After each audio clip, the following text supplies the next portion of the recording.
But don't you realize? His death has set us free. No more hiding, no more lies. And what will you do with your freedom? Will you stay, or will you go back? Back to the island.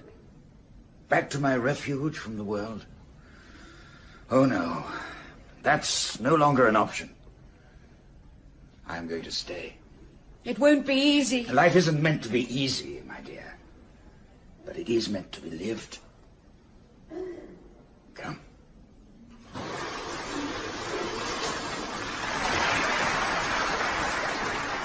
Everybody on? Are we all here? No, where's Ben? Mr. Bennington! Mr. Bennington! Well, we can't wait for Ben. Take it up, Clem.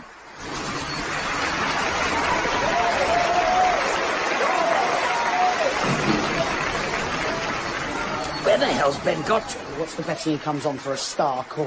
He's locked himself in! He probably passed out. Had a couple more drinks since he came off. I got a spare key. Take it up, Clem. On you go, Dr. Rutherford.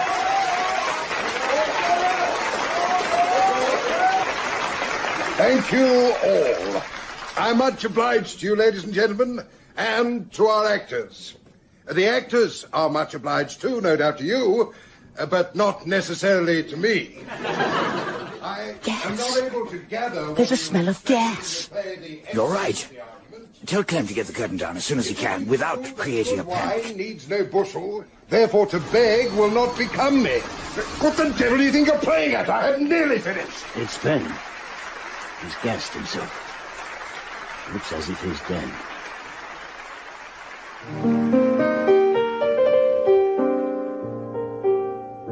We present Jeremy Clyde as Chief Detective Inspector Alleyn in Opening Night by Ngaio Marsh.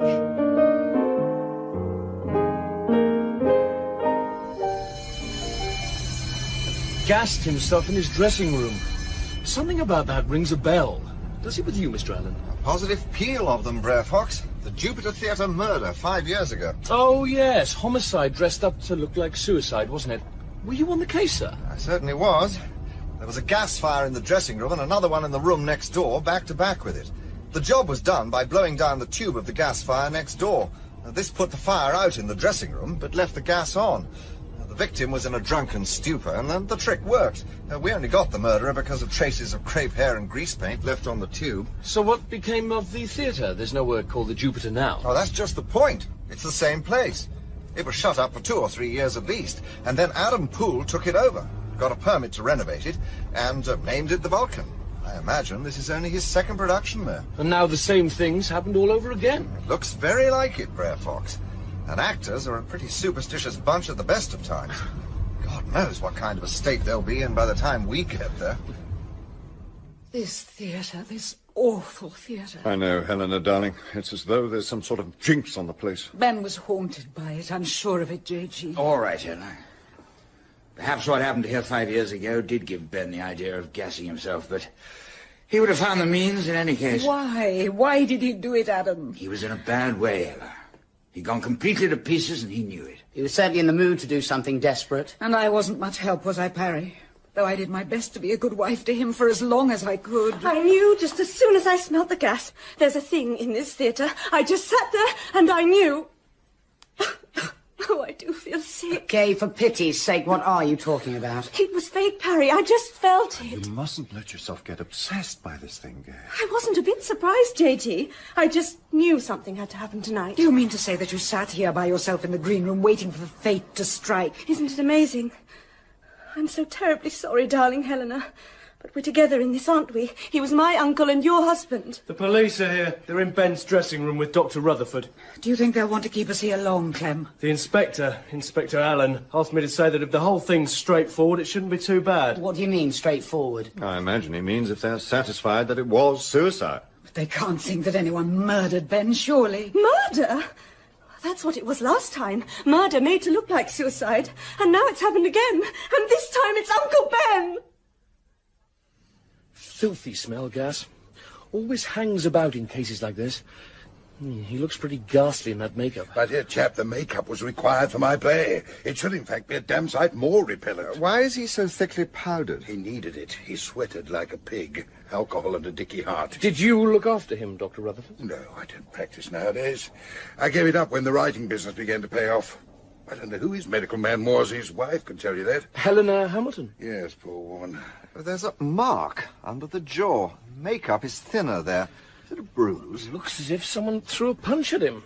Well, we can get a better idea when they've cleaned him up a bit. Now, who found him? Jacko, I believe. Jacko? Jacques Doré. He's French-Canadian. Adam's assistant, among other things. You'll find him in the night watchman's kitchen. Well, thank you for all your help, Dr. Rutherford. I'd be grateful if you could hang on with the others in the green room for a while, until the situation becomes a little clearer. Of course, of course. I shall curl up in an armchair and hand myself over to care, charmer, sleep. Wake me up if you require my services. You are Mr. Poole's assistant, I believe, Monsieur Doré. That is something of an understatement, Inspector. Let us rather say dog's body in ordinary to the Vulcan Theatre. Set designer, costume designer, Johannes Factotum, and not without bells on. At the moment, I'm boiling up cans of soup for the company. Another of my little talents. I gather it was you who found the body. I unlocked the door. The callboy had been hammering away at it unavailingly for a long time. And can you describe to me what you found? Clark Bennington was lying near the gas fire. I could only see his legs and the lower part of his body. The rest of him was hidden by his coat, which was pulled up over the fire, and his head and shoulders. It looked rather like a tent. I could hear the hiss of the gas fire going on underneath. The lead to the fire had been pulled away and was in his mouth. I turned off the gas, so you will doubtless find my fingerprints, Inspector. Plain sailing, wouldn't you say, Mr. Allen? On the face of it. Probably the past history of the place, the previous suicide, preyed on Bennington's mind and led him to do away with himself in the same fashion. He must have also entertained the very nasty notion of throwing suspicion of foul play on his fellow actors. If there's a gas fire in the dressing room back-to-back with this one... Which there is. The devil there is. So what does this Bennington chap do? He recreates as far as possible the whole setup, leaves no note, no indication of his intention to gas himself.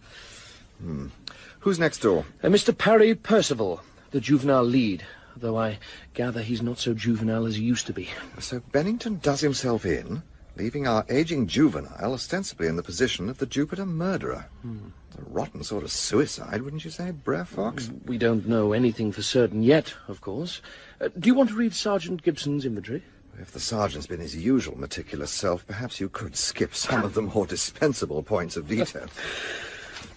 One cardboard box containing false hair, substance labelled nose paste, one unopened tin of face powder, 6 sticks of grease paint. No powder pad? Powder pad? For him to powder his face with? It's not in the inventory. A cigarette case with 3 cigarettes and 1 packet of 50, used tumbler smelling of brandy, and flask 1/6 full of brandy concealed behind mirror. A fairly ineffectual hiding place. Anything else? Considerable quantity of powder spilt on shelf and on adjacent floor area. Well, that's certainly true. Somebody must have knocked down a box of powder. It's gone over everything. Could you check with Mr. Doré whether this happened after he found the body? Yes, sir. Some paper ash on the floor, original form indistinguishable, and signs of something having been burnt in the hearth. What was in his clothes? Bills, old racing card, checkbook. That's about it. Right. I wish I could say I believed in all this, Brer Fox, but I can't. There's something wrong, but I can't put my finger on it.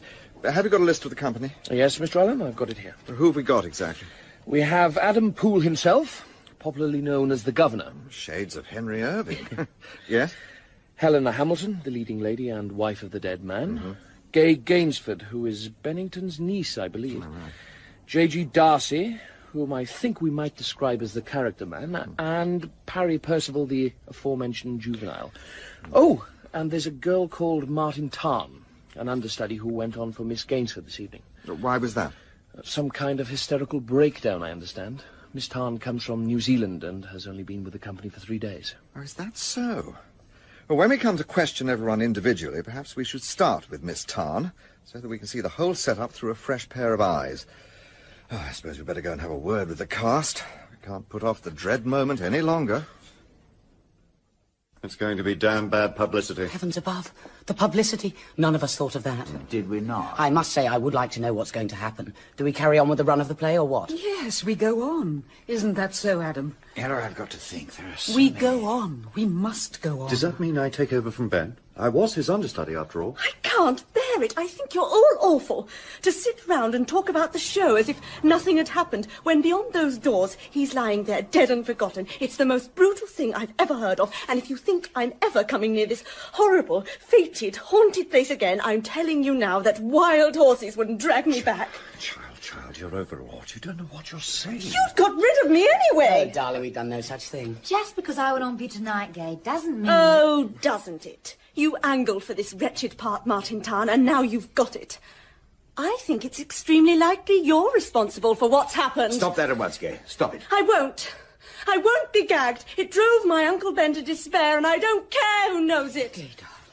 Chief Inspector Alleyn. I'm afraid the first thing I have to say to you won't be very pleasant news. We don't look as if we're going to get through our side of this unhappy business as quickly as I'd hoped. I know you're all desperately tired and very shocked, and I'm sorry, but the general circumstances aren't quite as straightforward as you probably suppose them to be. What exactly do you mean, Inspector? Miss Hamilton, I believe. Perhaps at this moment it would be better to call myself by my married name, Helena Bennington. Yes, of course. I'm sorry, but I'm sure you will have guessed that one can't overlook the other case of gas poisoning associated with this theatre. Yes, of course. We've all been talking about it. I'm sure you have, and so have we. And I expect you've wondered if the memory of that former case could have influenced your husband. I'm certain it did. We all are. Have you any specific argument to support this theory? Nothing specific, no. But I know that my husband didn't like this theatre on account of that other dreadful business. He felt that there was an unpleasant atmosphere in this place. In a way, I think it had a rather horrible fascination for him. Did anyone else notice this fascination of Mr. Bennington's? Oh, yes. Oh. I did. He talked to me about it. But when he saw how much it upset me, because I'm so stupidly sensitive to atmosphere, I just can't help it. You are Mr. Bennington's niece, I believe, Miss Gainsford. Yes. It was a rather marvellous relationship. My father died in the war, and Uncle Ben really felt we were awfully near to each other. You know, that's why it's so devastating for me, because I sensed how wretchedly unhappy he was. Do you mind telling us why you thought him so unhappy? I don't think any of us have any doubt about my husband's unhappiness, Mr. Allen. Ben drank so heavily that he had ruined his health and his work quite completely. I wasn't able to help him, and we were not... Our life together wasn't true. Tonight, he behaved very badly on the stage. He coloured his part at the expense of the other actors, and I think he was horrified by what he had done. I feel he suddenly looked at himself and couldn't face what he saw. It would help me very much if any of the rest of you could tell me any happenings or remarks that might indicate that he had this thing in mind. I think, perhaps... Forgive me, but I don't yet know all your names. I expect she's hoping to see hers in lights, aren't you, darling? This is Miss Martin Tarn. She is, or should be, our heroine tonight. Miss Gainsford was taken ill, and Miss Tarn, who was the understudy, took her part at half an hour's notice. We'd all be extremely proud of her if we had the wits to be anything but worried and exhausted. And what have you remembered, Miss Tarn, that you think might help us? It was something he said when he came off in the last act. For his final exit in the play? Yes. He spoke very disjointedly, but I do remember one thing quite distinctly, because it puzzled me very much. He said, I just wanted to tell you that you needn't suppose what I'm going to do... And then he broke off. Thank you, Miss Tarn. I begin to get the idea that none of you was very surprised by this event. Is that so? Oh, I don't know that I'd... let it pass. Pipe up, Narcissus. The inspector won't bite. Oh, shut up! You're all being so bloody frank and sensible about the suicide. You're so keen to show everyone how honest you are. I am myself indifferent honest. How have we offended you, young Ganymede? I know what you think of me, Doctor, and it doesn't say much for your talents as a diagnostician. But if it's queer to feel desperately sorry for a man who was miserable enough to shove a gas jet down his throat, if it's queer to be mentally and physically sick at the thought of it, then by God, I'd rather be queer than normal. If you're the normal man you'd have us all believe, why the hell don't you show like one? Here, ladies and gents, is an alleged actor who an hour or two since was made a public and egregious figure of fun by the deceased before an audience of whinnying nincompoops, who before his final and most welcome exit suffered himself to be tripped up contemptuously by the deceased and who fell on his painted face. That's quite enough of that, Rutherford. Ladies and gents. You're supposed to be in charge here, Inspector. Yes, Alan, I really do think this is all getting fantastically out of hand. If we're all satisfied that this case of suicide... Which we are not. What? We've reached a point where it's my duty to tell you that I'm by no means satisfied that there is, in fact, a case for suicide. Is it not strange how loath one is to pronounce the word that is in all our minds? Murder. So beastly, isn't it? Is there somewhere I can use as an office, Mr. Poole, where I can talk to each of you independently? Yes, of course. Use mine. It's on the other side of the stage. Thank you, Mr. Poole. If I may, I would like to have a word first with Miss Tarn. May I ask a question? As many as you like, Miss Tarn. Why me? Why do you want to speak to me first? You're not my prime suspect, Miss Tarn. It's simply because you've only been working at the Vulcan Theatre for 3 days that I want you to give me your first impressions of the company. I gather you've recently arrived from New Zealand? Just over a fortnight ago. I can hardly believe it. You see, my money was stolen on the ship, and I had to get some kind of job rather quickly. As an actress? Well, yes. I had a bit of experience in New Zealand, and I didn't think it would be all that difficult. Well, I left my name with all the agencies. I went to every audition that was going, but no one wanted to know. After 2 weeks of dragging around London without any luck, I was exhausted and starving and pretty well beginning to give up hope. And then, one evening, I just happened to find myself outside this place. The Vulcan Theatre? Yes. I wandered inside without really thinking, and I heard Clem, the stage manager, phoning someone about a replacement for Miss Hamilton's dresser, who'd been rushed to hospital for an appendix operation. Yes, what is it? I believe you're looking for a dresser. Are you from Mrs. Greenacres? I understood you required a dresser, and I will be pleased to apply. It's for Miss Helena Hamilton. We open on Thursday, 2 quick changes and so on. You've got references? I haven't actually brought any. Look, there isn't time. Can you start straight away? It really was the most astonishing piece of good fortune. It certainly was. The only drawback was that I had no money, so the night watchman let me spend the night in the theatre, sleeping in... What's the matter, Miss Tarn? Oh, I shouldn't have told you that. I don't want him to get into trouble. It's hardly a matter for Scotland Yard. But go on with your story. I was terrified of meeting Miss Hamilton at first. I thought she'd see through me straight away. But she couldn't have been friendlier. You've come to help me, haven't you? Now that is kind. I'm sure we'll get on famously together. And she turned her back on me. It took me a moment or two to realise that this was my cue to take off her coat. And then Mr. Bennington came in. It never occurred to me that he was her husband. I've been having a word with Rutherford. Oh, really? What about? About young Gay. He's been going on at her again. So has Adam. I wanted to talk to you. Well, so you shall. But I shall have to change now, Ben. This is my new dresser, Martin Tarn. You see, I thought she must be married to Adam Poole. What made you think that? Well, they seemed so loving towards one another.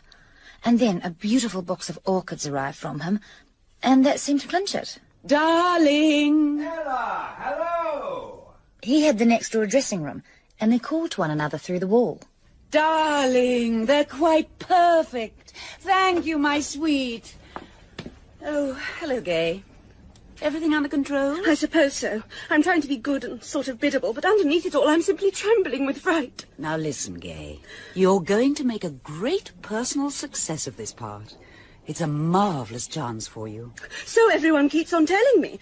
But Dr. Rutherford obviously thinks I shouldn't be playing it at all. He says I'm a misfit. Oh, that's nonsense, Gay. He may seem hard at times. Seem? Well, he may be hard then. He's famous for it. But he's written a marvellous play. I'll have a word with him. Can I tell him that?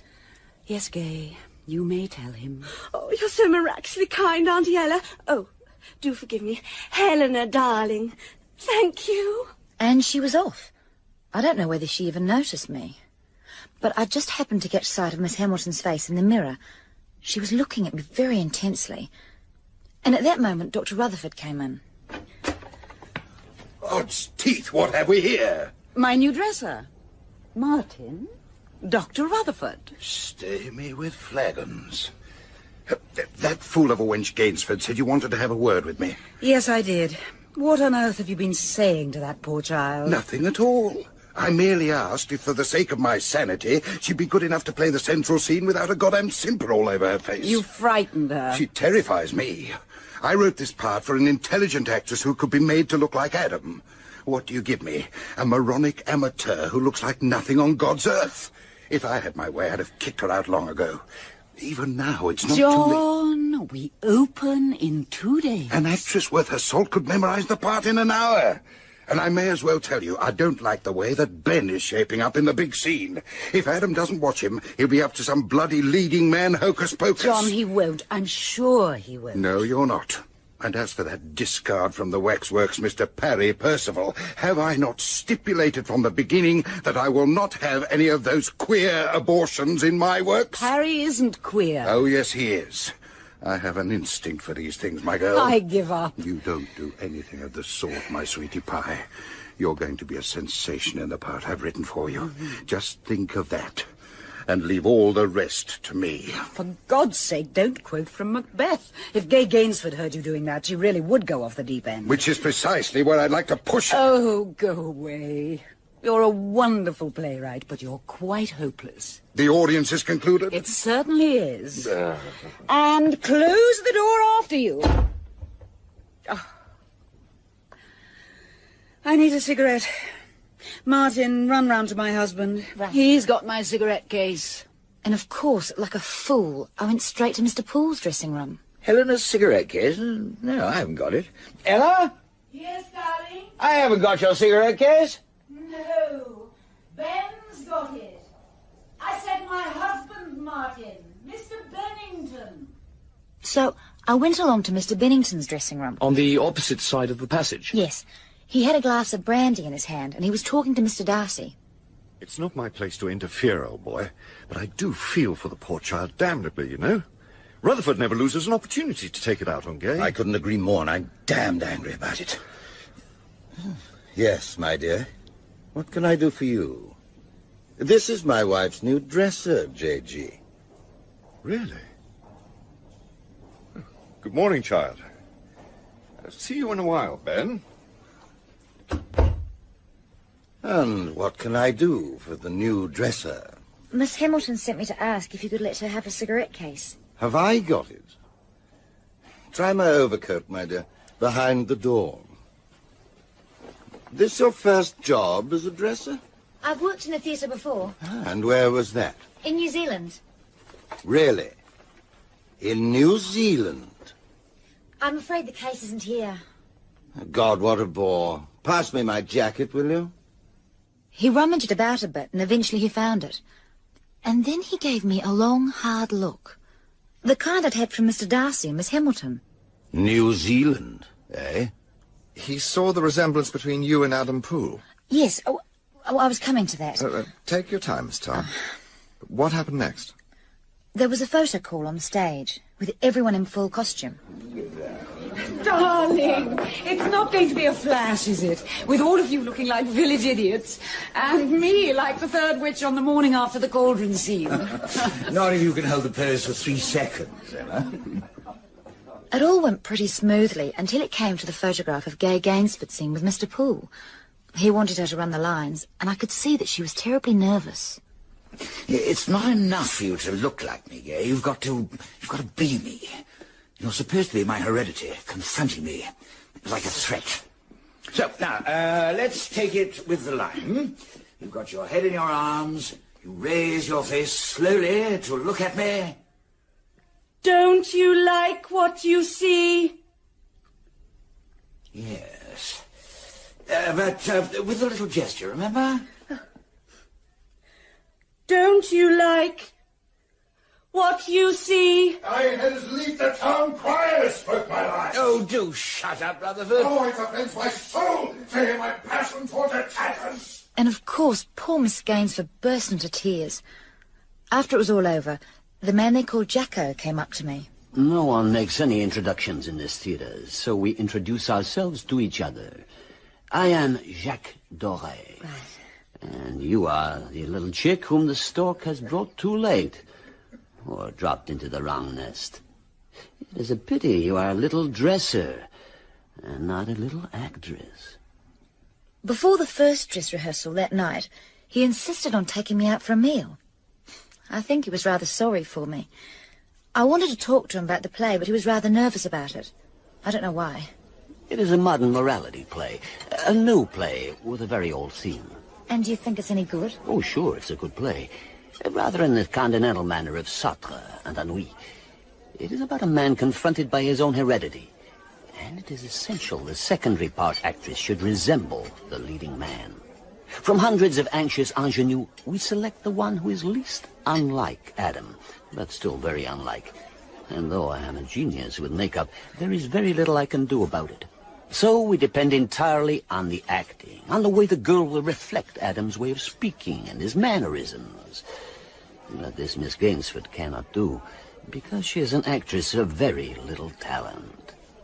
Upon this scene there enters, in the form of a dresser. What are you trying to say? If I sat down to draw the daughter or younger sister of our leading man, you are what I would draw. And so, of course, the theory is full of rumors and suppositions about a child born the wrong side of the blanket. But he knows nothing about me. I've never seen him before, except in films in New Zealand. And tell me, was it to get a job as a dresser that you came all the way from New Zealand? For any job. All right, I wanted to work as an actress, but if you think I'm secretly hoping that Miss Gainsford will get laryngitis or break a leg, you couldn't be more mistaken. Not even a little touch of laryngitis? I think you are either a little hypocrite or perhaps you are not a very good actress. After the dress rehearsal got going, I managed to watch some of it from the wings, and I realised the truth of what Jacko had said. Miss Gainsford was not good? It was not that so much. There were gestures of Adam Poole's that she was supposed to mimic, and lines she was expected to echo. But she just couldn't do it, and the harder she tried, the worse it got. But it's you! Don't you see? You can't escape from it. What I didn't realise was that Mr. Bennington was standing beside me. He smelled terribly of brandy. So you think you could do better? Oh, I'm sorry. Miss Hamilton want me to change over the third act. No, I want you to tell me what this is all about and who the bloody hell you are. You know who I am. Please let me go. My wife's dresser and my wife's lover's little by-blow. Is that the story? Tell me. Off you go, Miss Tarn. Miss Hamilton will be waiting. You're an offensive fellow in your cup spin. Get along and change for the last act. The rehearsal didn't end until well after midnight. I still hadn't been paid anything, and I had nowhere to go. So you decided to spend another night in the theatre? I went into Miss Hamilton's dressing room to wait until everyone else had gone home. But I found Mr. Poole in there, sitting in front of the gas fire. Come in, Miss Tarn. I want to talk to you. Do sit down, please. Thank you. I want to apologize to you for Mr. Bennington's behavior. He's not likely to do so for himself. That really didn't matter. Well, of course it mattered. For both of us. You're a New Zealander, I understand. How old are you? I'm 19. I toured New Zealand in my first job 20 years ago, and Bennington was in the company. Hence his charming little line about my by-blow. Under the circumstances, I hope you won't mind my asking you who your parents are. My father was Edward Tarn. He was killed in the war in Crete. And your mother? What was her maiden name? She always thought it sounded silly. Paula Poole Passington. Of course, that's it. An old cousin of my father's. His name was Poole. Married someone called Passington and went off to New Zealand. Did you know of the connection? Yes, I did. You might have mentioned it. I preferred not to. Too proud? If you like. And did you know about the girl's part in this play? When I was at one of the agencies, someone told me they'd been looking for a girl who looked like you. But by then the part had been cast.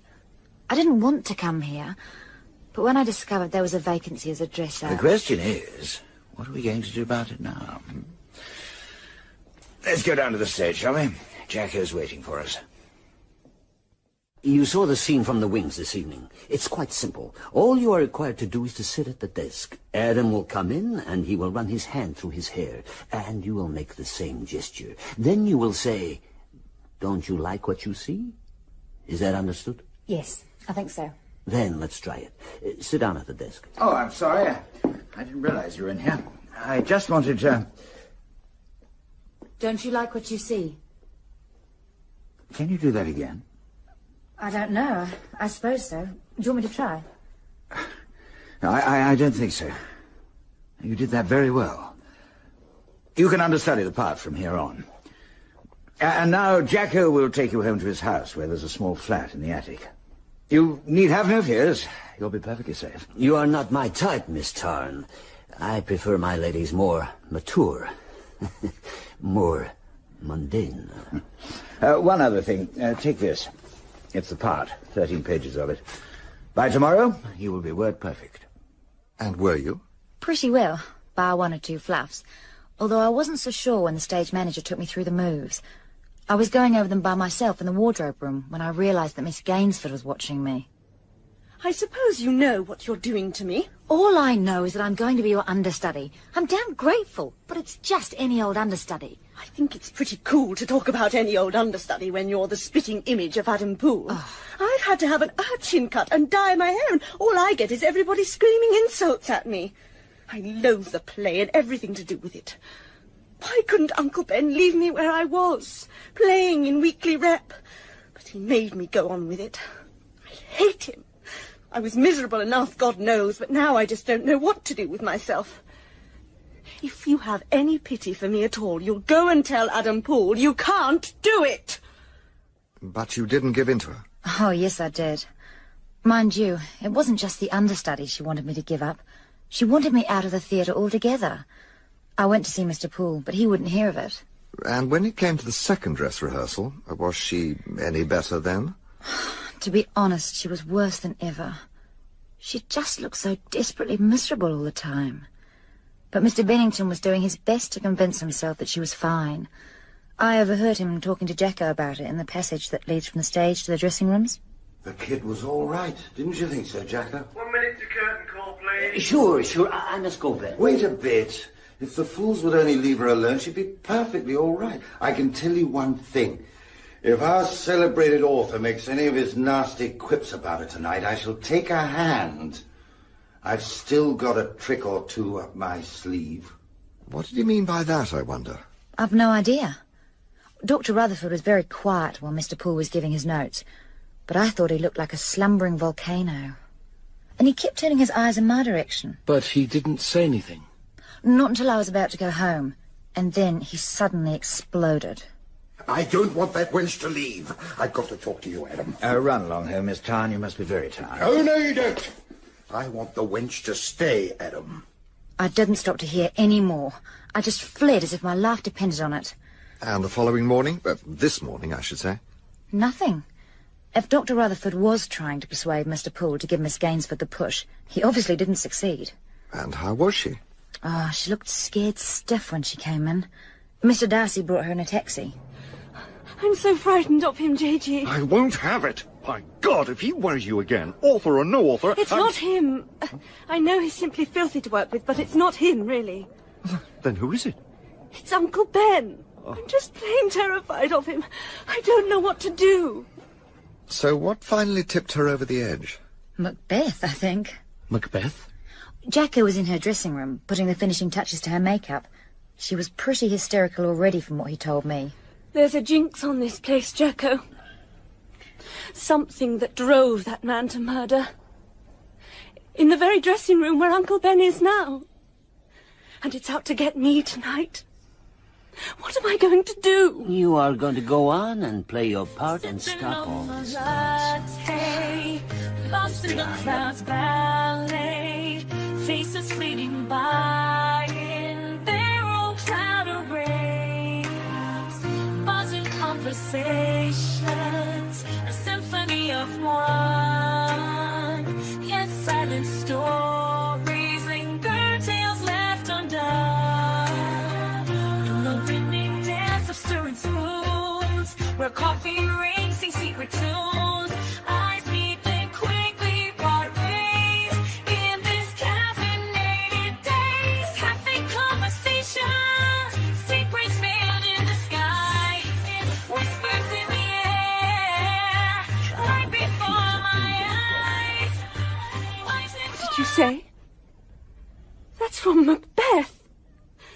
You quoted Macbeth in my dressing room! She just went berserk, threw a bottle of wet white at the mirror and screamed the place down. After that, there was nothing for it but for me to go on in her place, and Miss Hamilton had to do without me as a dresser.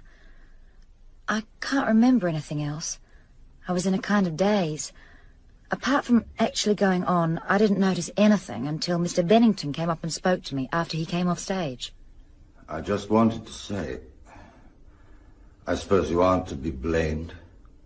You saw your chance and took it. No. But I'm not worrying about that. I just wanted to tell you that you needn't suppose what I'm going to do. You needn't think. I mean... And I think that was just about the last thing he said to anyone. Thank you, Miss Tarn. I think I now have a pretty clear overall picture of the tensions that were going round the theatre, apart from those normally associated with the first night. What I need to establish now is what everyone was doing between Bennington's final exit and the time of his death. If you would go and join the others, I think the best plan would be to get the whole company on stage. Yes, sir. I was on stage for the entire time, Mr. Allen. There's a scene before Ben's exit between Mr. Darcy, Parry Percival, Ben, and myself. Then Darcy and Parry go off, and Ben follows them a moment later, and Adam and I finish the play. And were you on stage, too, for the whole period, Mr. Poole? I go off for a moment after Ben's exit. It's a rather macabre coincidence that in the play, Ben's character commits suicide off stage. He shoots himself. When I hear the shot, I go off and return almost immediately for the last scene with Ella. Did anyone notice Mr. Poole while he was standing there? Well, the doors recessed. I was more or less screened. Darcy and I went straight back to our dressing rooms. Together? You were slightly ahead of me, I think, Parry. Yes, I was. Miss Tarn was in the passage, and I spoke to her for a moment. Do you remember that, Miss Tarn? Yes, Mr. Percival stopped and spoke to me. So did Mr. Darcy. And they went on down the passage to be followed by yourself and Mr. Bennington. And that was when Mr. Bennington spoke to you? Yes, that's right. And then Mr. Doré joined you? Yes, he said my makeup needed fixing. So that after Mr. Bennington had gone to his room, you, Mr. Percival, were in your dressing room, which is next door to his. Mr. Darcy was in the dressing room, which is on the far side of Mr. Percival's, and Miss Tarn was in her own dressing room? Actually, it's my dressing room, Inspector. In Miss Gainsford's dressing room. How long were you all there? I briefly adjusted this infant's makeup and returned with her to the stage. I think that Mr. Percival and Mr. Darcy left their dressing rooms and went back to the stage for the curtain call before we did. I heard them going up the passage together. And where were you, Dr. Rutherford? Confined to my box, suffering the torments of the damned at what they were doing to my play. And you, Miss Gainsford? I was in the green room. All the time. Have you got a cigarette, J.G.? I must have left mine somewhere. Oh, yes, of course, dear. You're quite certain that you didn't leave the green room at any time? I don't know. I don't remember. My dear Gay, I don't suppose the inspector imagines that you went into Ben's room, knocked him senseless with a straight left to the jaw and turned the gas on. It would be interesting, Mr. Poole, to hear how you know about the straight left to the jaw. I merely guessed. If Ben was killed, and I still don't believe that he was, it seems the only way in which the murder could be brought about. And what about you, Mr. Darcy? What? Do you share Mr. Poole's views on the straight left theory? Oh, I believe with the others that Ben's death was suicide. And we still don't know whether Miss Gainsford left the green room. Oh, for goodness sake! This is too tiresome. You looked in at the green room door when we were going up for the curtain call, didn't you, J.G.?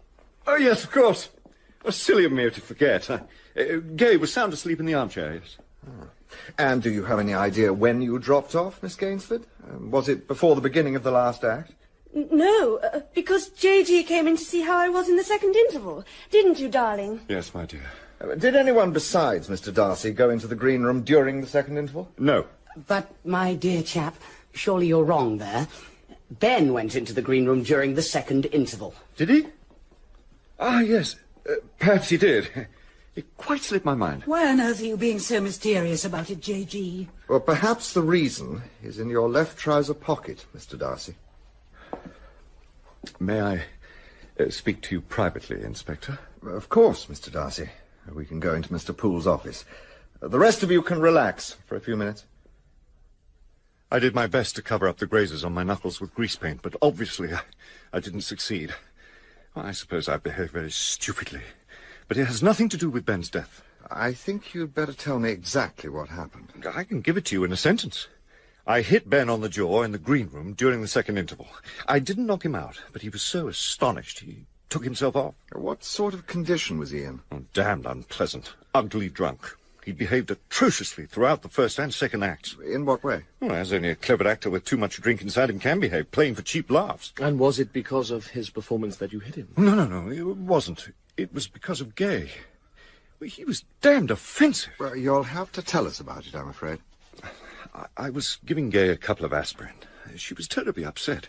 Well, she's a frail little thing, you know, all heart and sensitivity, and between them, Ben and Rutherford had brought her to the edge of breakdown. Miss Tarn's arrival was the last straw, and in the end she couldn't go on. And tonight, Gay heard everybody raving about the girl's performance in the second act, and as they came off, I'm fond of Gay, and she just fell into my arms sobbing her heart out, and then Ben came in and... Go on, Mr. Darcy. Well, he went for her. He was crazy. I tried to shut him up, but he was quite off his head, and began saying the most filthy things about Helena. About his wife? Well, about her and Adam. He used the sort of words that Othello and Leontes use, if you remember your Shakespeare. I remember. Well, he was talking pretty wildly, but I think, well, this afternoon, while they were at home, he had tried to rape her. I see. And so you hit him? Only when he started to say the same kind of filthy stuff about Gay and me. Thank you, Mr. Darcy. I don't think I need bother you any more for the moment. Can I take that poor child home? I'm sorry, not yet. Not just yet. It might account for Bennington doing himself in. Being hit on the jaw? Well, not exactly, but it might have sobered him up a bit. All that business with Helena Hamilton. I imagine they stopped living as husband and wife some time ago. Self-disgust, you mean? Yes, it's quite possible, but there's one fact I can't get over. And what's that, sir? If a man's going to commit suicide, he doesn't carefully and heavily powder his unbecoming makeup as if he meant to go on and take his curtain call with the rest of the cast. Now, does he? Come in. I'm sorry to trouble you, Inspector, but I've remembered something. It's probably nothing, but... Come in, Miss Tarn. So... what's it all about? It was on that first morning when Miss Hamilton sent me round to Mr. Bennington to ask for her cigarette case. When he was going through the pockets of his jacket, an envelope dropped to the floor. Oh, we mustn't lose that one, must we? There's someone who'd give a hell of a lot for that. One hell of a lot. Take a look at it. And did you see what it said? Yes, I did. It was addressed to Mr. Bennington and had a foreign stamp on it. The name of the sender was written on the back. Do you remember it? It was Otto Brod, and the address was a theatre in Prague. At least I think so. And what was in the envelope? Nothing very much. A single sheet of paper, I should think. Well, thank you very much, Miss Tarn. I think you may have given us something very important. Do I still have to stay? I'm afraid so, along with everybody else. Of course. We shall be calling in some of the others shortly. Do you really think it's important, sir? Hard to tell, Brer Fox, but it does put things in a rather different light. I think we might try dropping the name Otto Brod into the conversation and seeing what kind of a reaction we get. Why don't we have a word with Helena Hamilton for a start? Otto Brod? Yes. He's a Czech or an Austrian, a bit of an intellectual. We met him 3 years ago when we were doing a continental tour. He had written a play, and he asked my husband to read it. It was in German, and Ben's German wasn't really up to it. The idea was that Ben should get someone over here to take a look at it. But he was dreadfully bad at keeping those sorts of promises, and I don't think he ever did anything. Have they kept in touch, do you know? Oddly enough. Ben said a few days ago that he'd heard from Otto. If you want to see the letter, it'll be in his jacket. He was rather odd about it. In what way? He held the letter out to me and said, "That's my trump card." Did you get the impression that he meant that it was a trump card he could use against anybody in particular? Yes, I did. It seemed to me that it was myself he meant, or Adam, or both of us. But we've both got alibis, haven't we, if it was murder? Well, you have, certainly. You didn't? come down to the theatre this evening with your husband? No. He was ready before I was. And in any case... Well, I think I must tell you that I know something of what happened at your home this afternoon. But how can you possibly know that? Well, your husband didn't exactly keep it a secret. It was a kind of revenge, I suppose. I was in my bedroom trying to relax before opening night. Hello, Ella. How comfy you look. What is it, Ben? I'm resting. I thought you might be interested to know. There'll be no more nonsense from Rutherford about Gay. Well, that's good to hear. Yes, I got him to see reason. And another thing. Do you both imagine I can't see through this dresser-cum-understudy racket? When was it? On the New Zealand tour of 1930? Ben, this is nonsense. Is it? You've cast me for the part of the cuckold in your restoration comedy. Well, just for once, I'm going to play the lover. It was degrading. Disgusting. That's why I'm certain that Ben killed himself. It was a final act of despair. He'd got nothing to live for. I don't want to talk about it anymore. Otto Broad? I think he was very fond of Ella for a time. An affair as brief as summer lightning floated out of some midsummer notion of Vienna and Strauss waltzes. Why bring him into it? Well, when Bennington came into the theatre this evening, he had a letter from Otto Broad in his pocket. Why shouldn't he? The letter is nowhere to be found. Oh, my dear chap, he probably chucked it out or burnt it or something. I hardly think so. He told Miss Hamilton it was his trump card. Now, what did he mean by that, I wonder? Does anybody else in the company have any acquaintance with Otto Broad? I should hardly think so. It was too long ago. No, wait a minute. I think Jacko may know something about him. Why didn't you ask him? I have heard of him. Did you know him? I've never met him. Never. Perhaps you've seen some of his work. Would I be right, Monsieur Doré, in supposing that you speak German? Yes, you would. Oh, then I think you may be in a position to tell me why Bennington regarded a letter that he had just received from Otto Broad as his trump card. You have been very clever, Inspector. Very clever. I think you'd better tell me all that you know, Mr. Doré. They're all on stage, sir, as ordered. Do you think I'm taking a rather risky line? Well, sir, it's a very unusual sort of procedure. It's a very unusual case. Come on, old trooper, let's get it over with. Right you are, Chief. I have to tell you all that there is no doubt that your fellow player was murdered. There is conclusive evidence to prove this, which I'm going to put before you. One of the last acts of the deceased was to powder his face, and yet after his death, there was no used pad of cotton wool anywhere in the dressing room. There is, on the other hand, a fresh stain near the gas fire, which may, on analysis, turn out to show that such a pad had been burned on the hearth. Well, this is hardly very conclusive. What is conclusive, Mr. Darcy, is that there was a box of face powder overturned after Bennington's death. It was over the coat which had been used to cover his head, and it was over his fingerprints on top of the gas fire. Now, the powder could only have been scattered after and not before Bennington's death. So where exactly is all this leading, Inspector? It is leading to a question, Mr. Percival. How is it possible to get Bennington down on the floor, disengage the tube from the gas fire, put the rubber end in his mouth, turn on the gas, and cover him with his own overcoat? He was probably dead drunk. Well, he was not too drunk to make up his own face. It seems more likely that he was drugged. Now, how the drug was administered, I cannot say with certainty. It may have been in the brandy, but we shall, of course, be having a chemical analysis made of everything he used. His cigarettes, his makeup, and even the grease paint on his face. Death by grease paint. How richly Jacobean. Well, following this line of thought, it seems clear that 2 visits would have had to been made to Bennington's dressing room. The first, to plant the drug during his scene on stage with Miss Hamilton in the last act, and the second, after he had come off and before the smell of gas was noticed by Mr. Percival. But why should any of us want to kill him? Well, you all, I think, had a reason to dislike this man. Yes, but there's a world of difference between... In one of you, the cause was linked to that particular kink which distinguishes murderers from the rest of mankind. With such beings, there's usually some explosive agency which, if it's touched off, sets them going as murder machines. In this case, I believe the fuse to have been a letter written by Otto Broad to Mr. Bennington. The letter has disappeared and was probably burnt in his dressing room, as the powder pad may have been burnt, by his murderer. But what can Otto possibly have had to do with anything?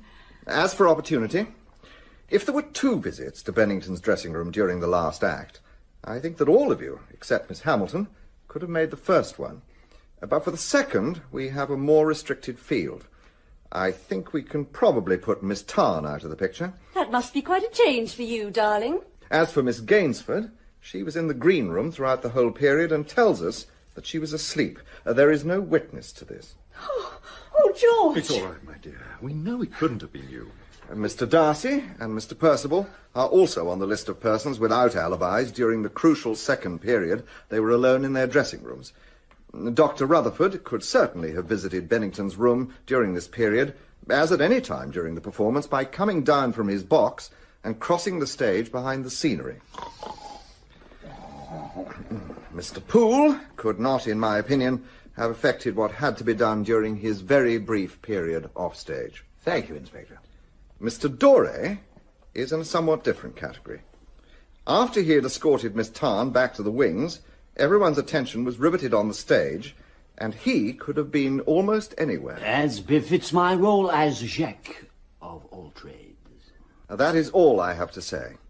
I'm going to ask you all to return to your dressing rooms and collect your things. I would also be obliged if you would call in on your way out and leave me a note of your addresses and telephone numbers. That will be all. If any of you wish to have a word, I shall be in Mr. Poole's office. So, Mr. Parry Percival has checked out and gone home, and Mr. Darcy and his little friend, Miss Gainsford, and Miss Tarn has gone off to dream of stardom, and Miss Hamilton has gone home in a taxi. So what do you reckon now, Mr. Allen? A confession? An attempt to escape? Oh, there'll be no escape. The place is surrounded. Well, if I've bungled it, at least I've done it in a big way. Come in. Inspector, if there is to be an arrest involving a member of my company, I'd rather be present. Of course, Mr. Poole, I fully understand, but I think that perhaps you'd... Inspector, I think you'd better come at once. It's Dr. Rutherford. He's still sitting where he was on the stage, in the dark. He says he wants to talk to you. I've an idea he's taken something. Get an ambulance here, Brer Fox. Quick as you can. Yes, sir. Don't waste your time, Inspector. No use sending for ambulances and doctors. If I'd calculated correctly, I've just left myself time to confirm what I suspect that Inspector Alleyn has already found out for himself. It was Otto Broad's play that the audience applauded tonight, wasn't it? Not such a bad little effort in its way. But I improved it beyond all recognition. It would have been nothing without me. But Ben did recognize it. Otto Broad gave him the play for his opinion. But old Ben's German wasn't up to much, and so Jacko and I had a read of it. But Ben understood enough German to realize that your new play was the one that Otto Broad had given him. Yes. Jacko recognized it too, of course. But he had the decency to keep his mouth shut. Ben wasn't so charitable and rode off to Otto Broad to get his suspicions confirmed. And I suppose Ben attempted a little blackmail? He said that if I didn't stop insisting that the wretched Gainsford wench be sacked, he would publish Broad's letter. I had no alternative but to give way. But when the stupid girl had her breakdown after Jacko quoted from a Scottish play, Miss Tarn went on anyway. And so Ben decided to go ahead, despite it all? 5 minutes before the performance began, Ben informed me that at the final curtain he intended to advance to the footlights and tell the audience I'd pinched the play. Knowing that Ben meant business, I slipped into his dressing room and loaded his powder pad with a handy little poison called bethadine. And he got about 2 grams of it on his sweaty upper lip when he powdered himself after his exit. Yes, I suspected something of the sort the moment I realized the pad was missing. Bethadine works very fast, as I can confirm from present experience. I've taken a considerable dose of it myself. When I returned before the curtain call, Ben was already comatose, and I doubt whether the gas would have been necessary. But I went ahead with it anyway. Because of the other death by gas poisoning, and to suggest suicide. It might have worked, with a shade more attention to detail on my part. But I was always a little slapdash.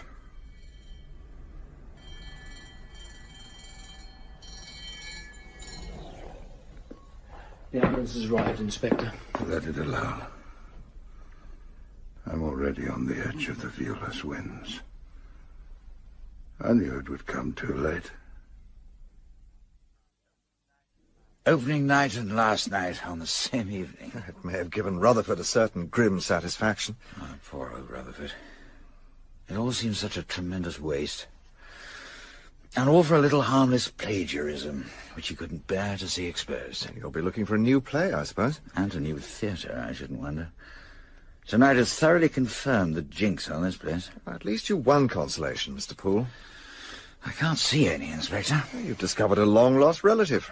And when you're looking for a bright young actress to play your next juvenile lead, at least you won't have far to go.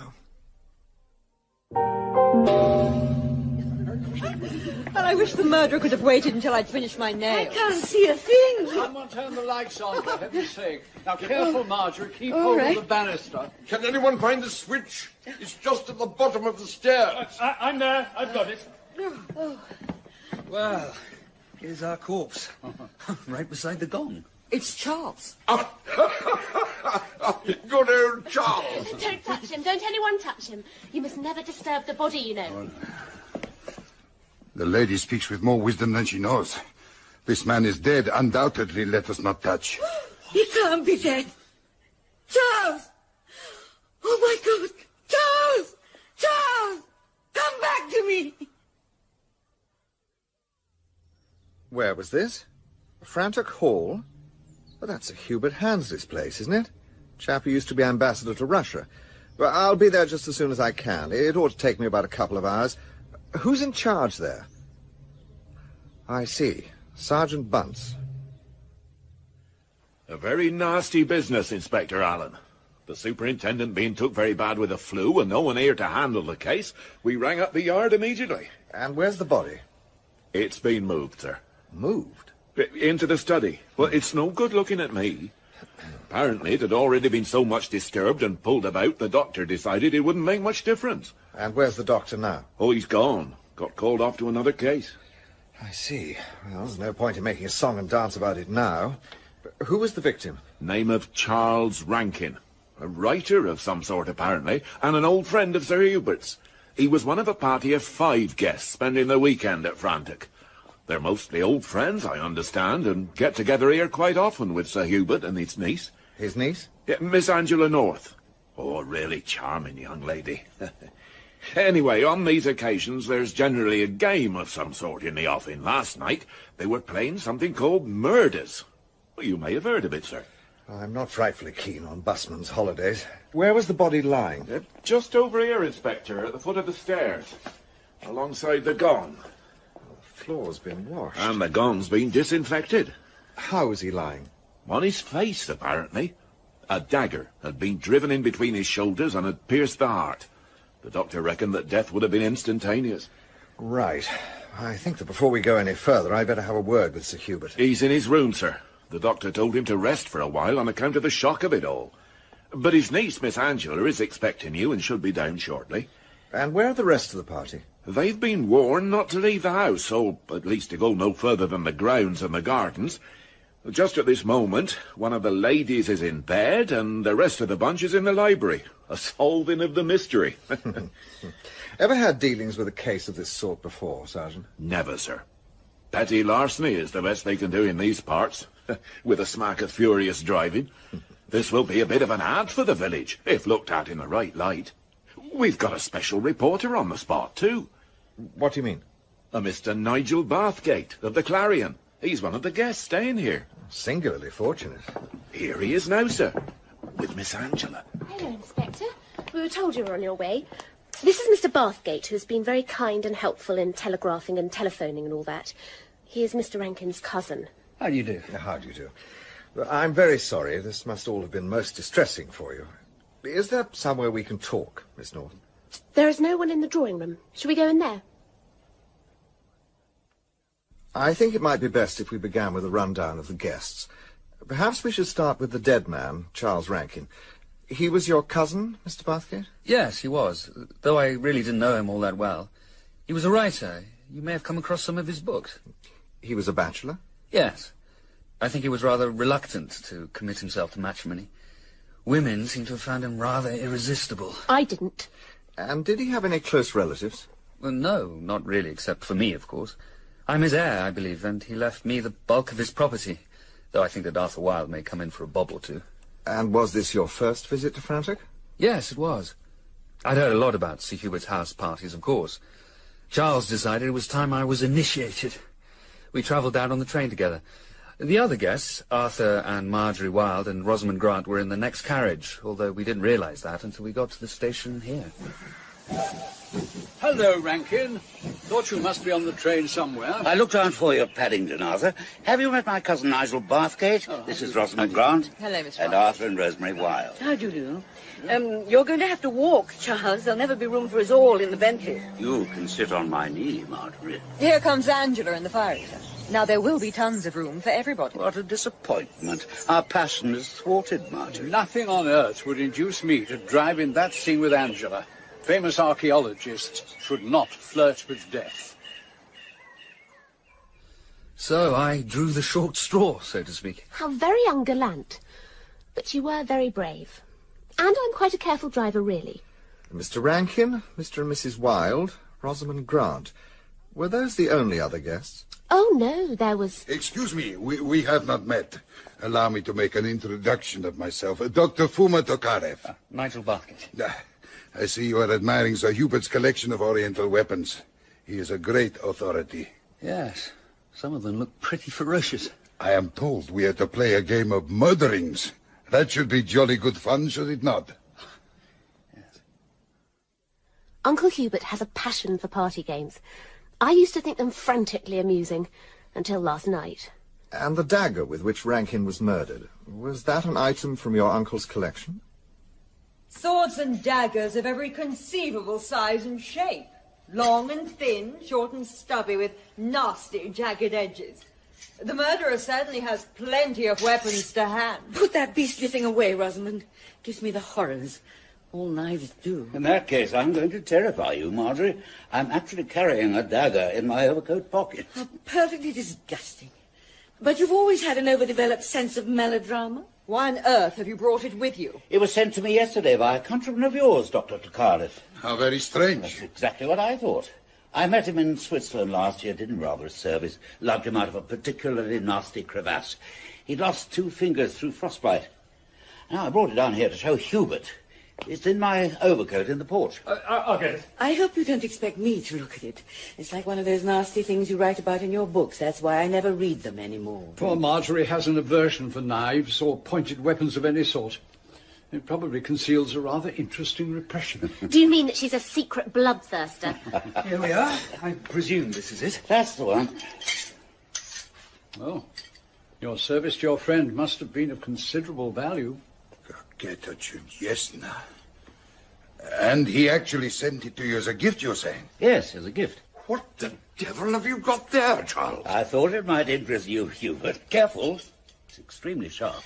It's Mongolian, obviously, and of the greatest antiquity. What a beauty!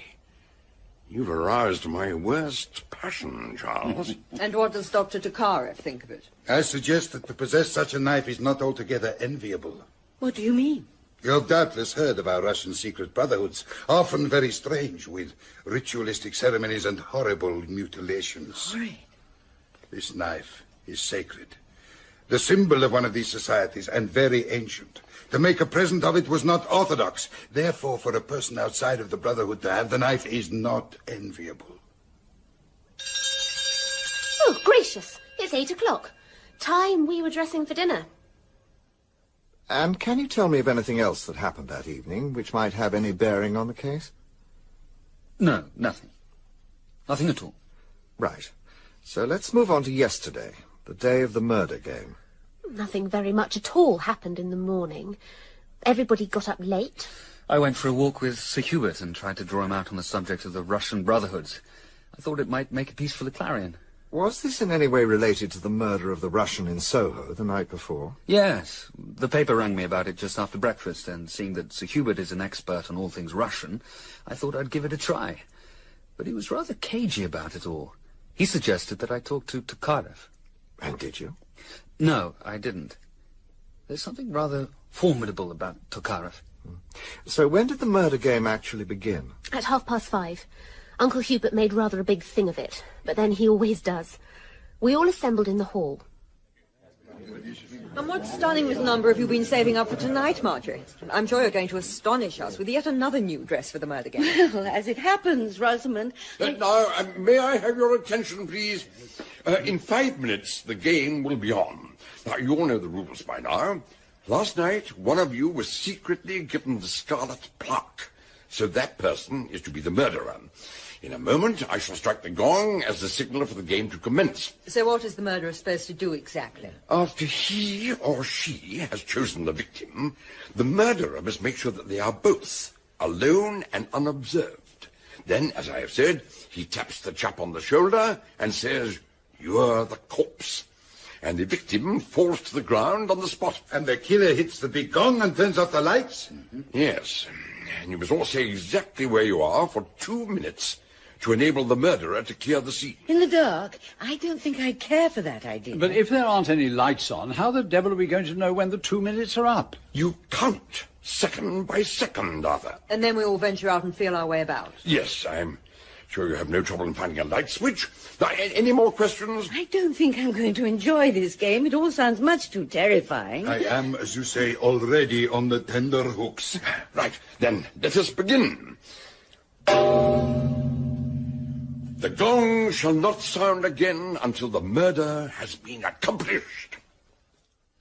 And after that, things got rather out of hand. How do you mean? We all moved in here and there was a bit of a rag. Yippee! It all began with Marjorie hurling a cushion at Dr. Tokarev. Is not this an example of a British scrap? Is it not so that when an English lady projects a cushion at the head of a gentleman, it connotates sporting desire?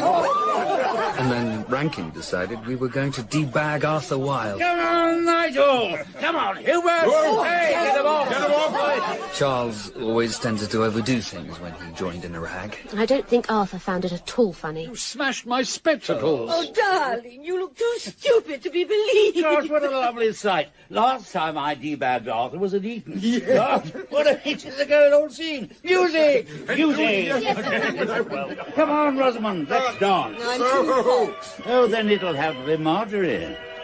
Come on, Marjorie. I bet you tango quite sensationally. Oh.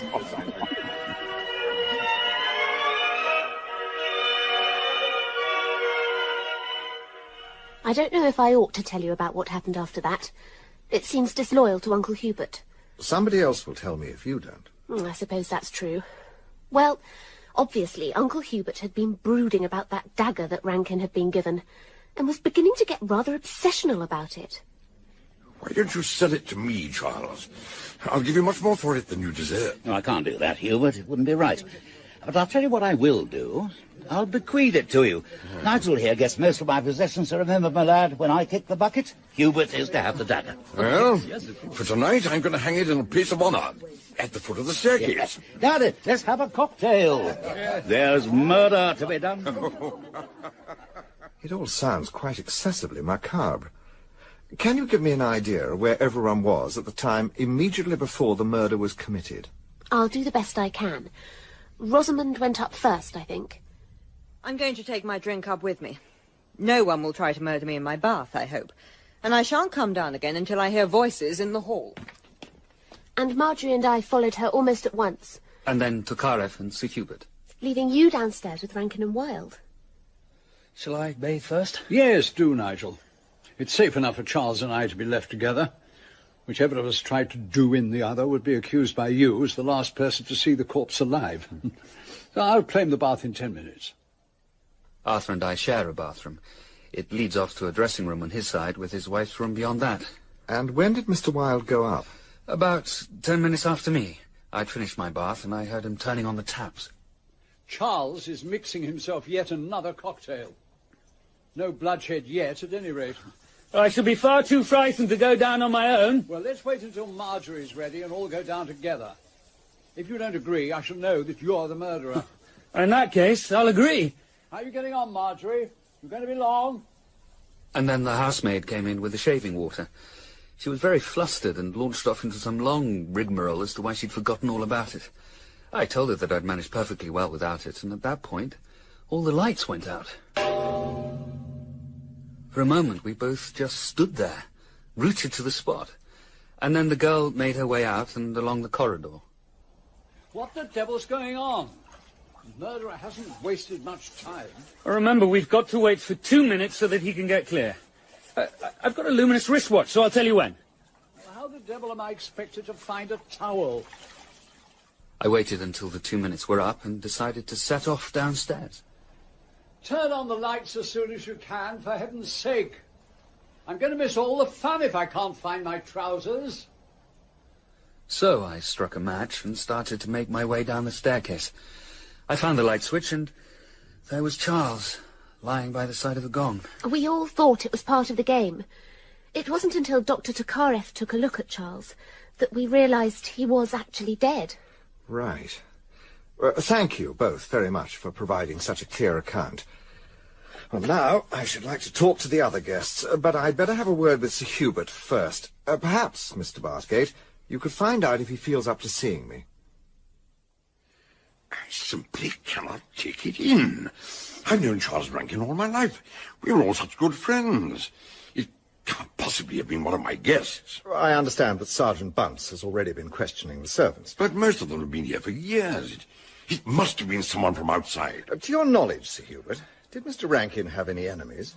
Anyone with a reason for wanting to get rid of him? I can think of none, but obviously there must have been. Nobody who would benefit from his death? Only young Bathgate. He inherits the bulk of Charles's fortune, I think, and Arthur Wilde would come into a small bit of money. But I cannot believe that either of them... Quite so, Sir Hubert. And now I'd better have a word with your guests. I understand they're in the library. Yes. Part that is from Mrs. Wilde. She's still in her room, I think.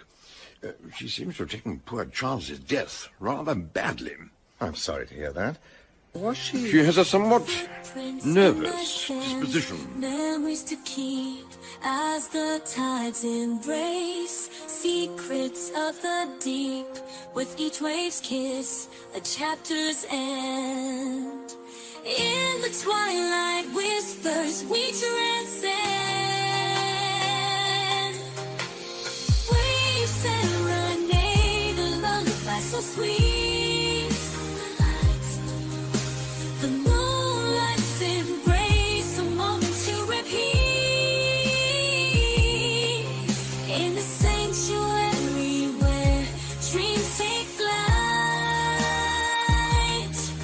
Underneath the stars, we find our light. Underneath the stars, where wishes come alive. Really probably upset. I see. But even so, I should like her to be present with the others. To 8 last night. Now, it's possible, but only just possible, that the crime was brought off by someone from outside. However, until the inquest is over, I'm afraid that none of you will be allowed to leave Frantic. And do you have any idea when the inquest will be? It will probably be held on Thursday. Is that absolutely necessary, Inspector? This would mean that my guests would have to stay cooped up here for 3 more days. I know that some of them, the ladies in particular, are naturally longing to get away from this unhappy atmosphere. Sir Hubert, I understand the difficulty of your situation, but I'm afraid that all personal considerations must go to blazes. I entirely agree. It is inconvenient, but inconvenience hardly counts at such a time. And my wife, too, I'm sure, will understand that. I'm very sorry to have kept you all waiting. Oh, No, please. Don't anyone move. There's a chair here, Marjorie. Thank you. Now, I think I understand the principles of the game which ended so tragically. I do not think, though, that I'm clear as to what would have happened if a sham victim had been found lying at the foot of the stairs instead of a real one. But excuse me, this is how you say an irrelevancy. It is quite in order, Dr. Tokarev. Otherwise, I should not ask. Well, the answer to your question, Inspector, is that we should have held a mock trial with a prosecuting attorney. So that we could find out who had been given the scarlet plaque. Or, in other words, which was the murderer? Well, then I think the game should be played out. I shall take upon myself the role of the prosecuting attorney. I trust, however, there will be no difficulty in establishing the identity of who was the recipient of the scarlet plaque. No difficulty at all, Inspector. It was given to me. Thank you, Mr. Wilde. Tell me, had you formed any definite plan about how you were going to carry out your role in the game? No, not precisely. I was thinking of it as I lay in the bath. When I heard the gong and the lights went out, I was just going to shout to Nigel that it couldn't be the murder when I realised that I should be giving my own show away before I brought it off. I thought it would be easy enough to find a suitable victim while the lights were still out. Mr. Wilde, in the words of the popular coloured engraving, when did you last see Mr. Rankin? I was talking to him alone in the hall before I went up to bathe and dress. And he was still there when you went? Yes, he said there was just time for another drink. Did anyone see you together? Yes, Mary, the little between maid, came in and went to lock the front door. I asked her the time, and she said it was 10 minutes to 8. So I ran straight up the stairs saying, "Good Lord, we'll be late," or something of the sort. So that presumably Mr. Rankin was left alone in the hall from a little after 7:50 until 5 minutes to 8 when he was killed. That's about 4 minutes. Thank you, Mr. Wilde. So we've established that from 7:30 onwards, and during the time of the actual murder itself, you and Mrs. Wilde and Mr. Bathgate were all calling out to one another. Yes, we were, though I couldn't actually hear Mr. Bathgate from where I was in the bedroom. Perhaps we might now turn to you, Dr. Tokarev. Thank you. You went upstairs with the first contingent, I believe. Please? With Miss North and Miss Grant and Sir Hubert. Did you go straight to your room? Yes, immediately. This I can prove, for I am in a good mood when I am in my room last night, for I sing all the time fortissimo. And what were you singing? I sing Mussorgsky, the death of Boris. Many would have heard. Yes, I heard. I certainly did. I am still singing when the gong sounds and all the lights go out. I count 60 twice in Russian, then I come out. I understand that you were the first to realize what had happened, that Mr. Rankin was actually dead. Yes, I was the first. And was it you who moved the body, Doctor? No. I said it must not be touched. Wait a minute, let me explain. Never mind now, old girl. No, Arthur, I must tell the inspector what happened. I lost my head, you see. I pushed them all aside and knelt down by Charles. I pulled him over and looked at his face and tried to call him back. I dragged his shoulders away from the blood and I felt the knife gritting on the floor underneath him. I only moved him a little. I'm very grateful to you, Mrs. Wilde, for telling us exactly how it happened. So now that we have established my alibi, I should like now to go to London. I have a most urgent meeting. Well, I'm afraid that's impossible, Dr. Tokarev. But it is most important. Everyone must remain here. Sir Hubert, Here? What were your movements from the time you went upstairs? Well, I went to my dressing room at the end of the corridor, bathed and dressed for dinner. Angela came in. She wanted an aspirin for Miss Grant, who had a headache. I found some, and almost immediately after Angela left, the gong sounded. And where is your room, Miss Grant? At the far end of the cross corridor at the back of the house, next to Angela's. Angela came into my room after we'd bathed. Where is the bathroom exactly? Opposite my room. We both used it. I first. Did you go anywhere else while you were upstairs? No.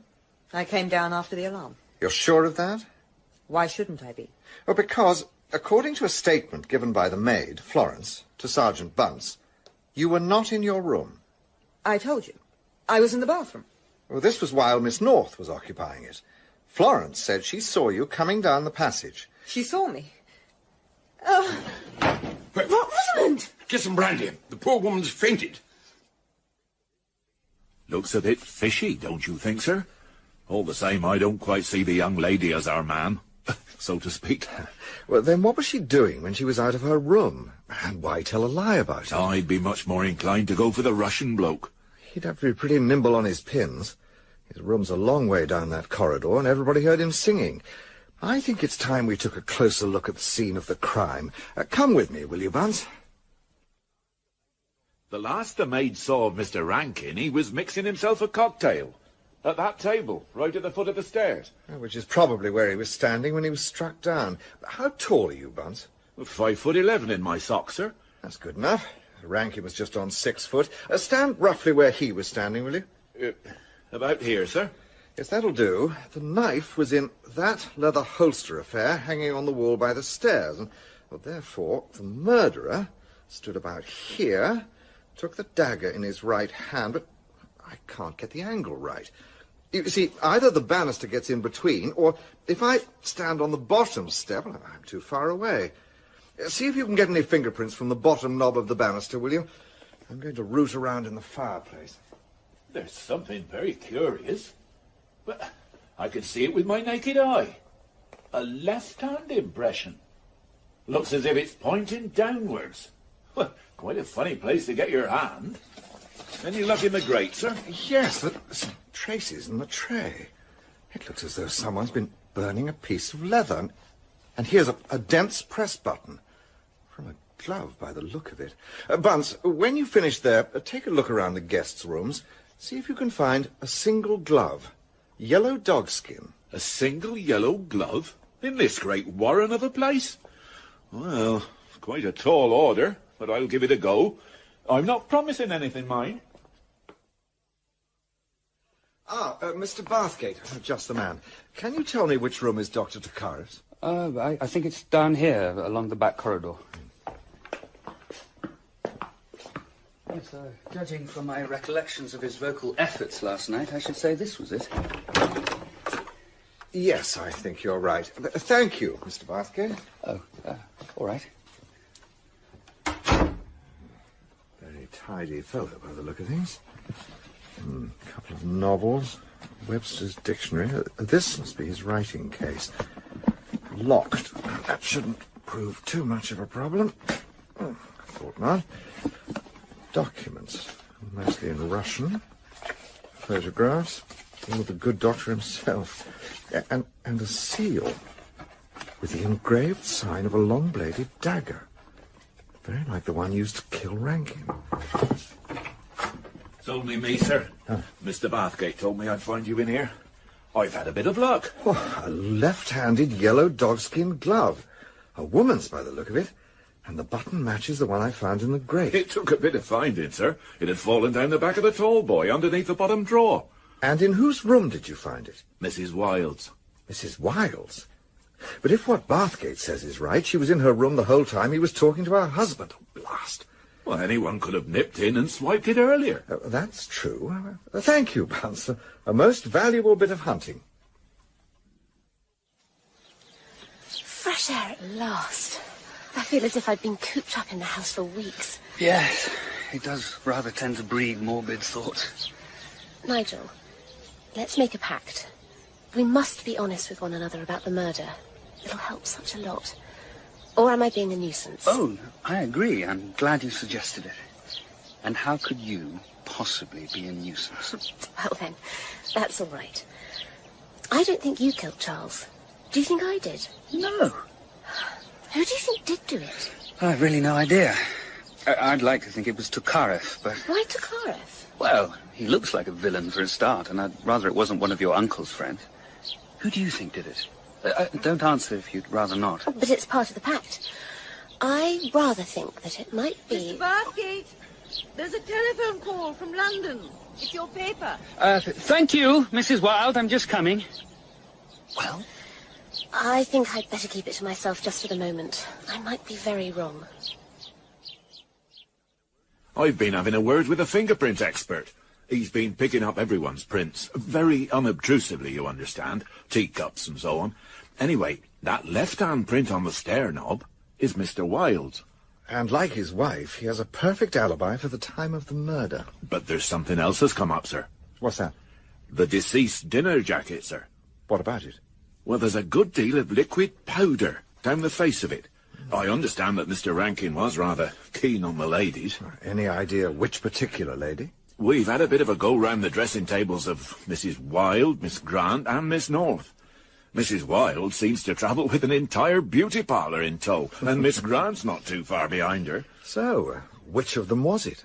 Well, a combination of Mrs. Wilde's milk of gardenia and Miss Grant's, Chanel No. 5. Well, evidently Mr. Rankin got about a bit. Yes, sir. And I understand from the under-gardener that his youngest, Sissy, I think her name is, said she'd seen a man and a woman in the coppice on the day of the murder. Any idea which particular man and woman? No, sir, but the woman was getting rather worked up. And she was wearing a lovely red cap. I think it's high time we found out whether the fair Rosamond has recovered from her attack of the vapours.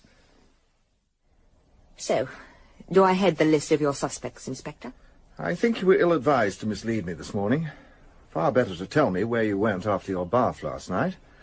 I cannot force you to answer, but I earnestly advise you to do so. Very well.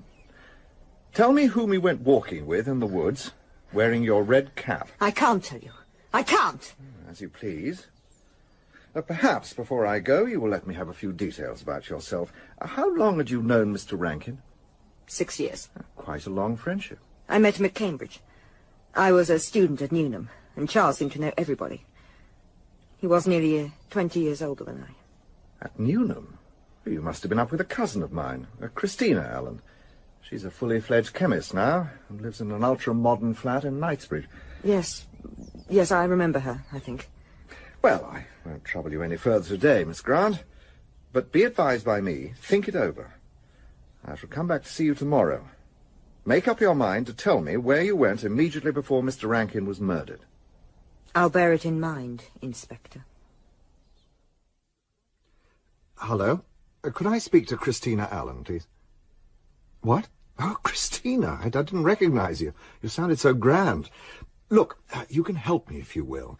Drag your mind away from shattered atoms and bicarbonate of soda. Cast it back 6 years and tell me everything you can remember about a girl called Rosamond Grant, who was up at Newnham with you. Yes. Yes. She what? Oh, I think I'd like to know rather more about that. Rosamond? I thought you were supposed to be confined to your room. I couldn't stand being cooped up in there any longer. I shall be joining your jolly party downstairs in time for a juicy chat about your cousin's murder. Oh, for goodness sake. Had I dropped a brick? Do you mean you don't even discuss it? Angela and I do. At least Angela talks and I listen. And she's a peculiar person, Angela. What are you thinking about? Are you wondering if I killed Charles? We all wonder about each other all day and half the night. I don't. Well, you're the more fortunate. I only wonder what that man Alleyn is doing. What he's building up out of this great mass of detail. What ugly conclusions he is coming to. Oh, God. Oh, God, I wish Charles wasn't dead. A week ago, no, 3 days ago, I thought to myself, quite seriously, you know, that I should be glad if I knew that I was going to die. Now I am terrified. What do you mean? No, don't tell me without being sure you won't wish that you hadn't. I'll tell you this much. It is not that detective I'm afraid of. Then why don't you go to him and make a clean breast of whatever it is? I have no intention of betraying myself. I don't understand you. Why can't you tell Alan what you did when you went upstairs? Nothing can be more dangerous than your silence. Supposing I said I went in search of Charles. Someone's coming. It's Marjorie. I didn't realize you'd been let out, Rosamond. Are you feeling better? Yes, thank you. We've been having a cosy little chat about the murder. Who do you think did it? I don't understand you. How can you talk about it like this? You're acting the part of a woman who's been deeply shocked, Marjorie. You're feeling it too, I expect, but not in the way you want to convey to us. How like you to talk silly, clever stuff that makes you feel superior. I'm sick of cleverness. I'm off. The doctor's coming at 4:30 to get on with his cure for the after effects of murder. The mixture as before. Have you seen Arthur anywhere? He was in the library when I last saw him. I do think men are extraordinary. Arthur doesn't seem to realize how I feel about it all. He leaves me by myself for hours at a time while he and Hubert talk about Russian politics. I should have thought he would... Oh, but here he is. Are you coming back into the house? No, I'm going for a walk in the woods. Well, I shall leave you then. Arthur! Arthur! Smell of burning. Somebody must be having a bonfire. Oh, there goes Dr. Tokarev. Devil is he up to? I wonder if that fire's something to do with him.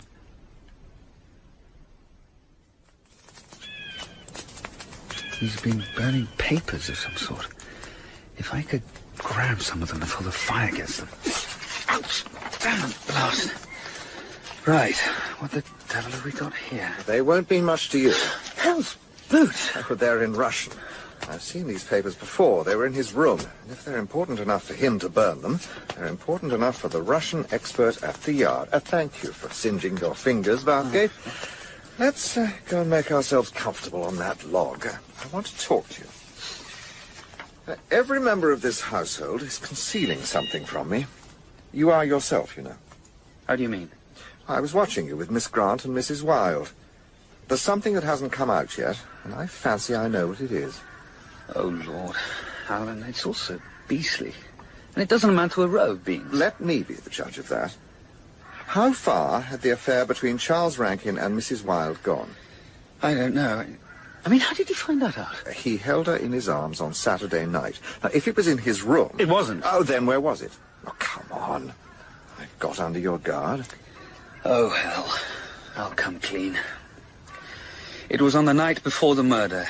I'd come down early and was taking a look at Hubert's guns. They're in the little room across the hall. And I heard voices in the drawing room beyond. You've no right to order me about like this. You treat me as if I were completely at your beck and call. But don't you rather enjoy that, Marjorie? Oh, why are you such a beast to me, Charles? You might at least... Might at least what? What is the position between you and Rosamond? Rosamond is cryptic.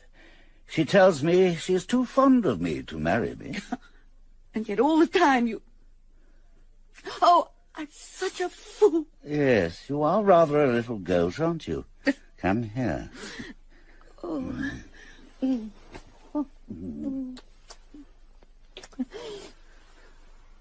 Do you love me?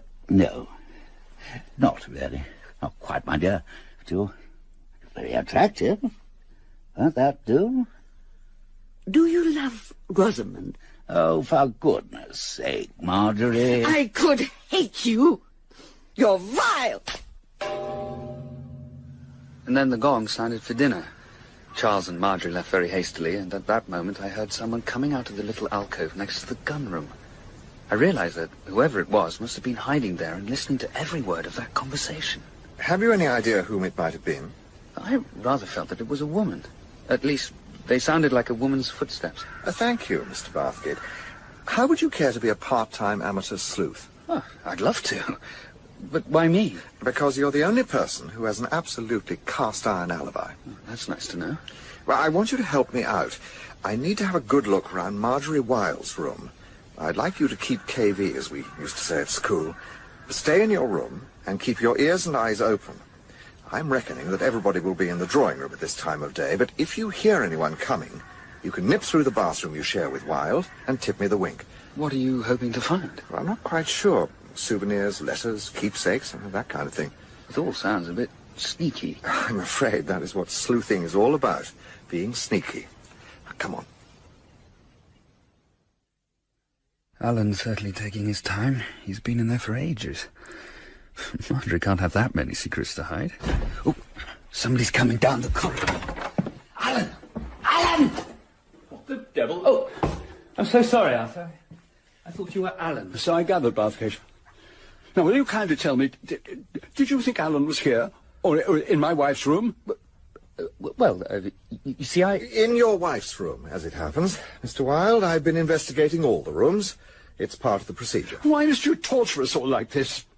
My wife has nothing to conceal. How could she have possibly killed Rankin? Everyone knows that she couldn't even look at a knife. It's impossible. Mr. Wilde, that is all I am trying to prove, that it is impossible. Now, tea is waiting for us all downstairs. Could I have a quiet word with you, Bathgate? Stop. It's no good. I'll confess. I can't bear the strain any longer. I killed Rankin. When did you do it, Mr. Wilde? Before I came upstairs, when I was alone with him. You're telling me that when you were cheerfully talking to Mr. Bathgate from the bathroom, you were also downstairs in the hall, where under the nose of a housemaid who didn't happen to notice, you plunged a dagger into Mr. Rankin? Well, the girl had gone. I didn't mean to do it. It was all part of the game, you see. I don't believe a word of it, Mr. Wilde.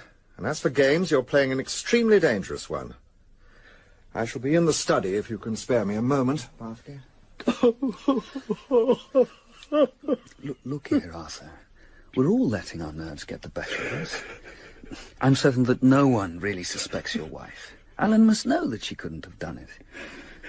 You told a brave lie, and I admire you for it, but it was a very silly one. Pull yourself together and forget all about it. I plucked up my courage and asked Miss Angela if we three might have tea together in here. She's just bringing it. What an extraordinary business that was just now. Yes, it was. Of course his wife is innocent. I mean, look at her alibi. I'm looking at it. A lovely alibi, isn't it? Here we are. How'd you like your tea, Inspector? No milk, thank you. Tell me, has Miss Grant told you where she was while you were having your bath on Sunday evening? She hasn't told me, but I think I know where she went. Well? To Charles Rankin's room, only to find that he wasn't there. What makes you think she went there? The morning after the murder, Uncle Hubert told me you wanted Charles's room locked up, so I did it myself. Rosamond has a pair of bath slippers with green fluffy stuff above the instep. There was a wisp of it on the carpet in his room. You really are quite superb. What was the relationship between Rankin and Miss Grant? I can't discuss anything of that sort. Very well. Let me tell you what I think. Rankin wanted her to marry him. She refused because of his relationship with another woman, am I right? Yes, I'm afraid so. Mr. Bathgate overheard a rather passionate encounter between Rankin and Mrs. Wilde on the night before the murder, and he was under the impression that somebody else heard it too. I am firmly of the opinion that person was Rosamond Grant. But surely you're not suggesting... I'm suggesting nothing at this stage, but Miss Grant is possessed of an extremely violent temper. When she was at Cambridge, some girl or other ragged her about her friendship with Rankin, and Miss Grant went for her with a knife. It was quite a scandal, and she was very lucky not to have been sent down. Well, even so, I'm certain she didn't kill Charles. I don't see how she could have managed it. Now, there's another aspect of the case I want to discuss with you both. Can either of you remember anything at all, that Rankin said about the man who gave him the knife? He told us that it had been sent him by some Russian he'd pulled out of a crevasse. But I can't remember anything he said about the man himself. Yes, there was one thing. He said that the Russian lost 2 of his fingers through frostbite. The devil he did. Let me tell you that on the night before the murder, a Russian was killed in Soho, and he had 2 fingers of his left hand missing. So that means... that there's a definite link between that dagger and some secret Russian society. And Tokarev has a seal ring with the figure of that dagger on it. And he's standing outside the French window now, listening to every word we say. Quick, Bathgate, after him!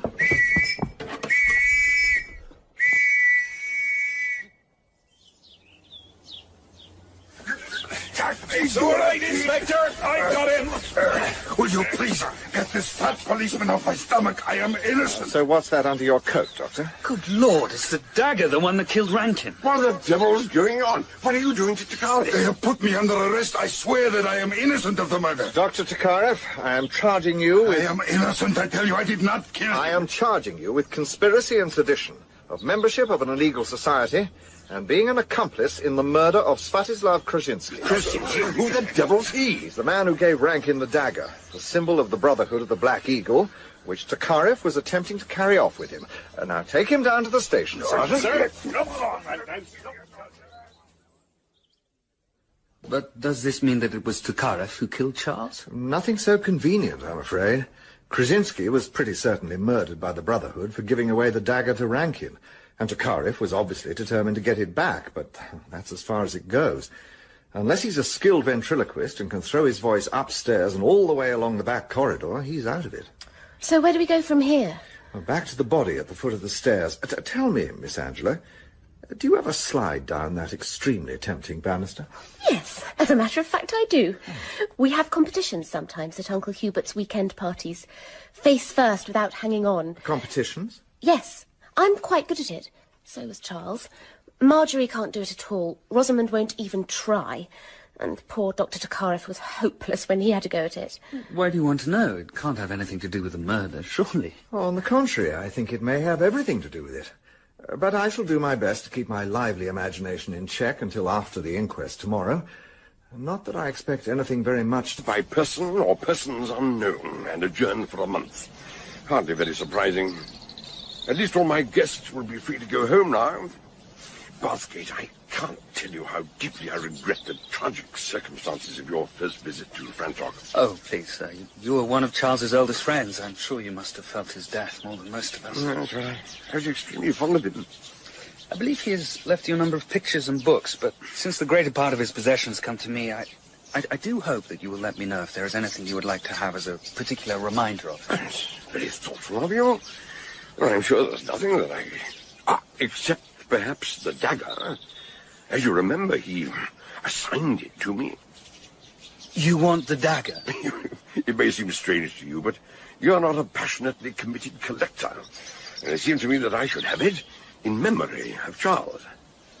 Yes, well, I was going to attend to my guests. Rosamond is still terribly upset, I believe.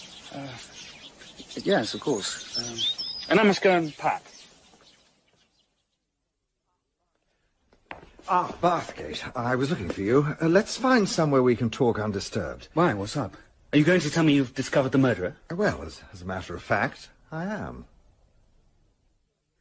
Did you really mean that? Yes, it's true. I believe I know, but I want to go over the mechanics of the crime with you first. Absolutely, go ahead. But the position of the body led me to assume that Rankin had been stabbed from behind and from above. But there seemed no place where the assailant could have stood to achieve this. But then I found a clue. On the knob at the bottom of the banister were the faint but unmistakable impressions left by two hands that had gripped it from above. The left-hand print was moderately clear, but the right had evidently been made by a hand wearing a leather glove.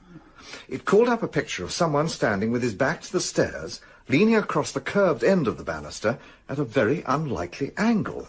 A highly improbable attitude, unless... The person was sitting astride the banister, so that was why you asked Angela about sliding down. And she seems to have ruled out two of my suspects, Marjorie Wilde and Dr. Tokarev. Then who? Well, I then turned my attention to the underborder of the bottom of the banister, the wooden base into which the uprights are set. And there was a single print there. Evidently the maids don't trouble to poke their dusters through the rails. But how could anyone manage to get their hand through the rails, and why should they? It was not the print of a hand, but of a naked foot.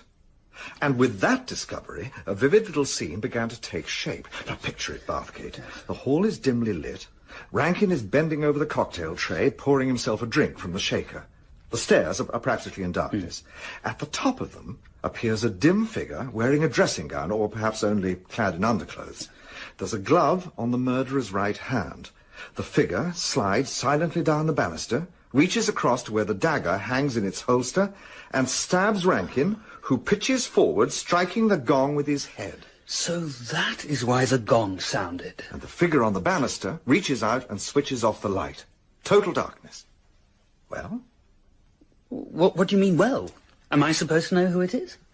I'm certainly not going to tell you, and I have to admit there's only one real bit of evidence in the whole case. The button of the glove worn by the murderer. So I've decided to make an extraordinary experiment. I'm going to ask all the suspect persons to look on while we go through a reconstruction of the murder as I think it happened. And who's going to play the murderer? Well, that's of no importance at this stage. It'll be a purely arbitrary choice. I've asked Miss Angela to round up all the guests just before they leave, for a cocktail in the hall. They should be getting together any moment now. I've posted constables at the front door and in the dining room, and there'll be another at the top of the stairs when he's needed. Good work, Bunce. And I shall need you to impersonate the victim again. Very good, sir. Head first into the gong, I presume. That's the way. Now, off you go. The buzzer is ringing, the house lights are down, the curtain's going up. Take your seats, ladies and gentlemen, for the last act. May I have your attention for a moment? I realize that you've all found it inconvenient and extremely distressing to have been cooped up here for the last 4 days. Before you go, however, I've decided to let you all understand the theory of the police as to the manner in which this crime was committed. The simplest way to make myself clearly understood is to reconstruct the machinery of the murder. And to do so, I shall require 2 persons to play the parts of the victim and the murderer. Is there anyone who would care to volunteer? No. Steady on, darling. It's all right. It'll be better for us all to hear what Inspector Alleyn has to tell us. Yeah, I agree, Arthur. If I can be of any help at all, I'm perfectly willing. Thank you very much indeed, Sir Hubert, but I won't ask you to perform the peculiar feat that I believe to be necessary. I want someone to slide down the banisters face foremost. But why? I don't think I could manage that. It's no good looking at me. That's not my style at all. But I could do it. I think I'd rather it was a man, someone with a bit more weight. What about you, Mr. Wilde? Well, I'm getting a bit stiff in the joints for that sort of thing, but I'll have a go if you really want me to. Oh, thank you. I shall ask Sergeant Bunce to impersonate Mr. Rankin. Are you there, Bunce? All present and correct, Mr. Allen. Right. Now, if you'll take up your position at the foot of the stairs, pouring yourself a drink from the cocktail shaker. Good. Now, Mr. Wilde, it's my theory that the murderer slid down the banister rail, took the dagger from the leather strap on the wall there with his right hand, leant over and drove it home. Do you think you could do that for me? Well, it all sounds too fantastic for words, but I'll do my best. So, if you'd care to go to the top of the stairs and position yourself on the banister. Right you are, Inspector. Could you turn the lights out, Bathgate? Right, her. I don't like this. I don't like it at all.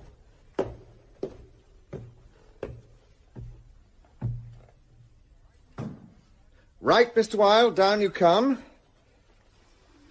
It's horrible, horrible. Faster, faster. Excellent. Now grab the dagger. I can't reach it. Well, I'm sure you can. Reach out for it with your right hand. That's the way. I knew you could do it. Now, strike.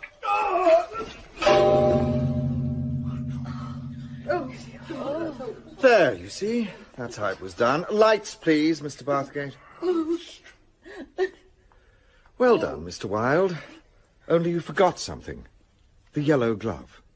You burned one, but here's the companion to it. God rot your bloody soul. Take him away, Bunce.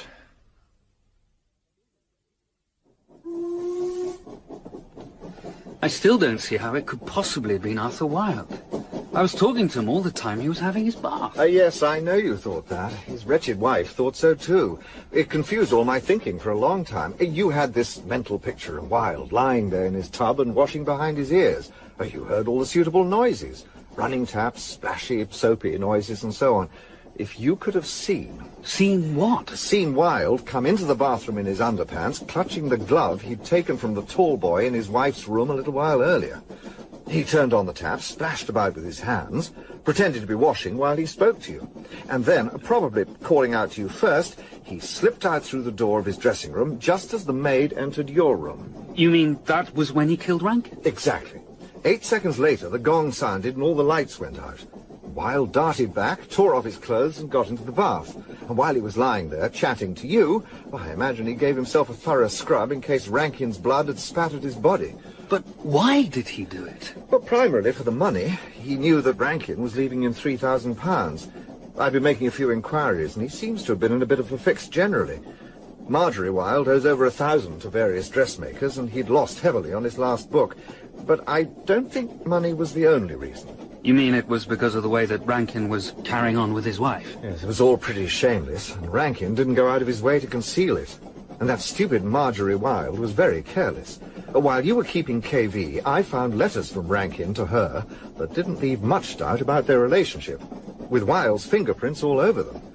But I think it was Rosamond who finally convinced him that his wife was having a full-blown affair. How did you find that out? The day after she'd overheard that conversation between them, the one you told me about, she went for a walk with Wilde. The gardener's child said that she appeared very upset. I'm certain that she was telling him about his wife's infidelity. And almost as soon as she'd done it, she regretted it. And that's why she went to look for Rankin in his room while Angela was having her bath. She waited for him to come back, but he stayed downstairs, pouring himself a last drink. before he got a dagger in his back. Will they get a conviction, do you think? That's hard to say. Remember, he's already confessed once. I suppose he thought he was being extraordinarily clever, pulling the wool over our eyes like that. God, what a ghastly business. Yes, it's hardly a suitable introduction to the delights of Frantic. I take it you'll be going back there from time to time? Well, I rather think I will, yes. Well, I'm glad that something has come out of all this horror. May I give one word of advice to you both? What's that? Don't join in any more games of murder. It's best left to the experts. The writer Dame Ngaio Marsh, who died 4 years ago this week, will be hearing A Surfeit of Lampreys, in which Inspector Alleyn probes the grisly death of the head of a spendthrift aristocratic family. Welcome to Thinking Out Louder. Please like, comment and subscribe. Thanks.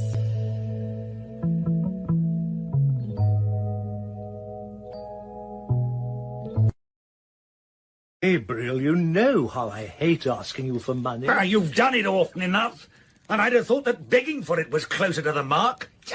Why can't you earn a decent wage? Why don't you send those idle children of yours off to work? But they've tried to. Preposterous the way you all live.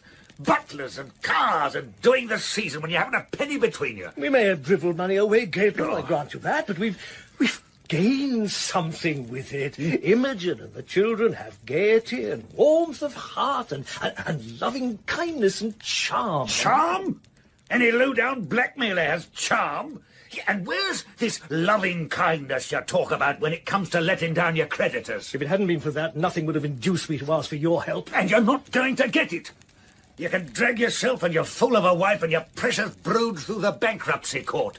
And if it wasn't for the entail, I'd see to it that you didn't get a penny of the Lamprey money when I die. As it is, I shall do my best to cut you out of as much of it as I can. Oh, my God, Gabriel. I wish there was some way I could cut you out for good. Oh, I've had as much as I'm going to take from you. Violet! Violet! We're leaving at once! We present Jeremy Clyde as Chief Detective Inspector Alleyn in A Surfeit of Lampreys by Ngaio Marsh.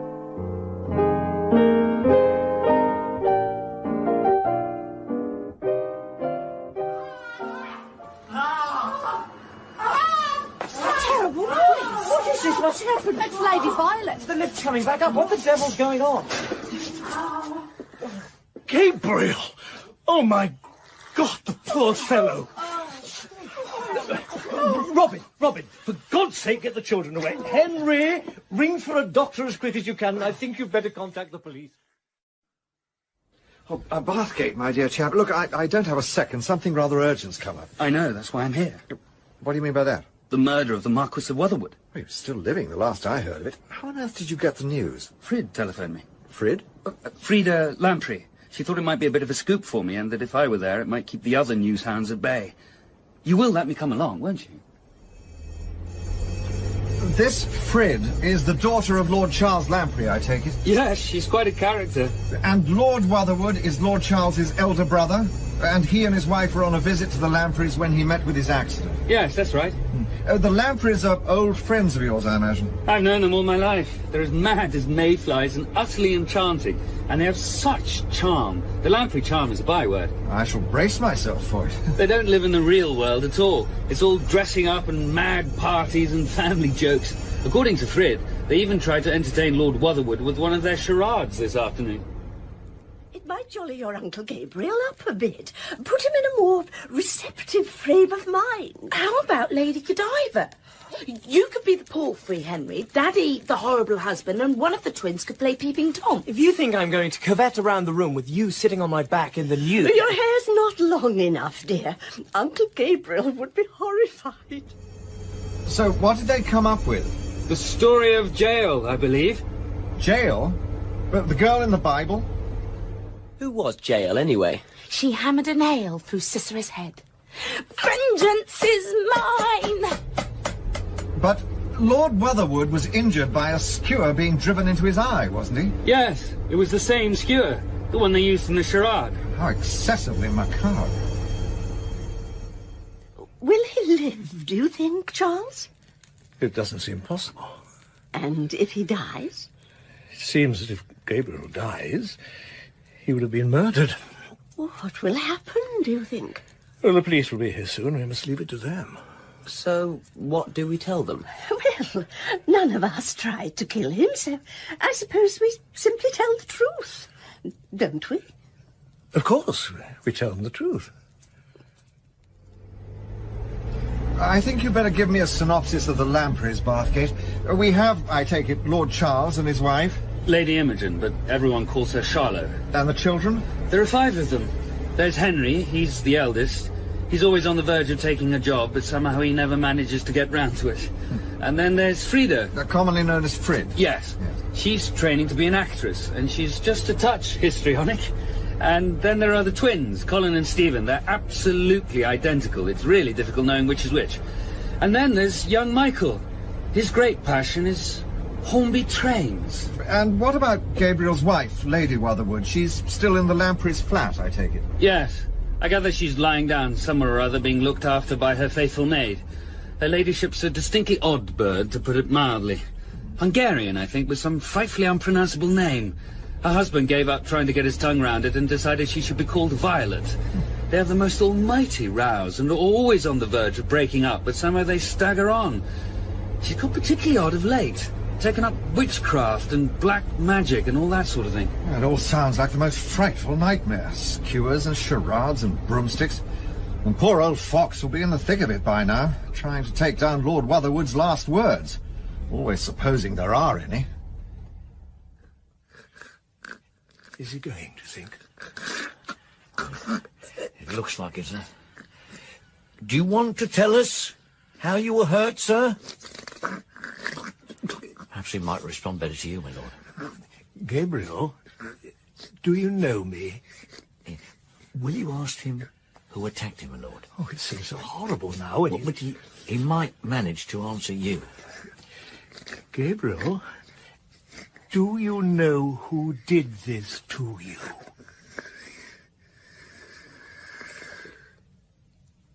He's gone. Yeah. So now, it's murder. We must be nearly there. Cadogan Gardens, isn't it? Yes. Plaisance Court Mansions. Their flat occupies the whole of the top floor. My darlings, just one word before Mr. Alleyn gets here. I think we would be well advised not to reveal the reason for Gabriel's visit. It would hardly present us in a very favourable light. Nigel, thank goodness you've come. We thought that if we were going to be a core celeb, you might as well get in on it first. I'm grateful for the tip-off, Fred, but I don't know whether this is Mr. Alleyn, I'm Charles Lamprey. But aren't you Lord Wotherwood, now that Uncle Gabriel's... I don't think we need complicate things. Mr. Alleyn, this is my daughter, Frida. How do you do? And my son, Henry. Who is now Lord Roon. Perhaps you'd care to come into the drawing room. These are my twin sons, Stephen and Colin. How do you do? My youngest, Michael, has been packed off to bed. My wife will be with us in a moment. Oh, I do beg your pardon, Robert. I should have introduced you. This is Roberta Gray, a very good friend of ours from New Zealand. I've only just arrived in England. And you walk straight into a murder. Yes, it's all a bit bewildering. It's bewildering for all of us, Mr. Alleyn. I'm afraid we're all rather shaken and confused by what's happened. Yes, it must have been a very grave shock. I shall do my best to get through my investigation as quickly as possible, Lord Charles, but I'm afraid that even so it will be a long and unavoidably distressing business. So what's going to happen, exactly? Well, first of all, I want to get a coherent account of the events preceding the moment when Lord Wotherwood entered the lift. I think I should tell you that according to the commissionaire downstairs, it appears that no strangers came up here at all, this afternoon or this evening. So you will see that under the circumstances... You mean whoever did it must be someone in this flat? Yes. I only stress this point to make it clear to you that we must have a very accurate picture of everyone's movements. At the moment, we lack Lady Wotherwood and your wife, Lord Charles. I'll go and get Lady Charles, shall I? If you would be so kind, Miss Gray. What about Aunt Kit? Where's she got to? Aunt Kit? You mean there's somebody else? I must admit I'd completely forgotten about Aunt Kit. She must have opted off somewhere. It's my aunt, Lady Catherine Lode. She was here with us this afternoon, but this This dreadful business put her out of my mind. Lady Charles is here now. We bumped into one another in the hall. Please forgive me for keeping you waiting, Mr. Allen. I'm afraid I simply can't move my sister-in-law. She must come, Mimi. Oh, Charlie, darling, if you saw her, I mean, honest. Can't Tinkerton do something? She's no help at all. She simply says her mistress must not be moved. Tinkerton is her ladyship's maid, I take it? Yes, she's been with her for centuries. We'll carry on as best as we can for the present. I've been over the sequence of events with Inspector Fox, and this is what seems to have happened. Lord Charles Lamprey and Lord Wetherwood were here together in the drawing room until about 10 minutes past 7. Lord Wetherwood decided to leave and went out of the room, making for the lift. I understand you didn't go with your brother, sir? No, we said goodbye in here. Lord Wetherwood's chauffeur... Giggle? I'm sorry? Giggle. His name is Giggle. Yes. Well, he says he heard Lord Wetherwood call loudly for Lady Wetherwood. Did any of you hear him? Oh, it was difficult not to. Gabriel always shouted like that for people. And where were you, please, Lady Charles? In my bedroom. Were you alone? No, my sister-in-law was with me. And did Lady Wetherwood join her husband straight away? No. She said she'd like to go to the bathroom. She was in there for a rather long time, and Gabriel shouted again for her. When she did eventually emerge, I remembered that Gabriel didn't like working the lift himself, and nor did Violet. I asked one of the twins to take them down. I didn't notice which. Which of you was it? It was me. You mean you both went down? I went down, sir. If you imagine Chief Detective Inspector Allen is going to be fooled by a childish trick like this... I went down. Shut up, I did. Did any of the rest of you notice which twin remained here and which went down with the Wetherwoods in the lift? No? Then we'll go on. Where were the rest of you at this time? I was in Mother's bedroom. Miss Gray? I was in the dining room. Right. So what we need to establish now is the condition of Lord Wetherwood when Lady Wetherwood, and whichever twin it was, stepped into the lift. But since her ladyship is indisposed, and since both young gentlemen insist that they went down with her, we are at something of an impasse. Under these circumstances, I would like to speak to Lord Wetherwood's chauffeur. Giggle. He's in the staff's sitting room. I'll get him for you. Thank you, Stephen. Don't trouble yourself. I'll stroll down there and have a word with him. Any progress, Mr. Allen? Nothing to speak of, Brer Fox. Questioning Lampreys is like trying to grasp handfuls of wet sand that just slide through your fingers. However, I have discovered one useful fact. What's that, sir? The twin called Stephen has a slight stammer and a mole behind his left ear. Shouldn't be too much of a problem putting an end to their little game. Let's hope that Mr. Giggle will prove a little more cooperative. Well, sir, it was like this. I've been helping Master Michael with his Hornby train. He was having a bit of trouble with the bogies. Yes, please go on, Giggle. And then I heard his lordship calling out for her ladyship, so I got my coat and cap from here and went off down the stairs. And was anyone with you? Master Michael came as far as the landing. Where was Lord Wetherwood? His lordship was in the lift, sir. Were the doors open or shut? I think they were shut, sir. Did his lordship speak to you? He told me to go down to the car, sir. So you walked down by the stairs? Yes, sir. And did you meet anyone on the way? I did pass the commissionaire in the hall, sir. Did you speak to him? Just mentioned his lordship seemed to be in a bit of a hurry, sir. And how long were you waiting in the car? Oh, I couldn't rightly say.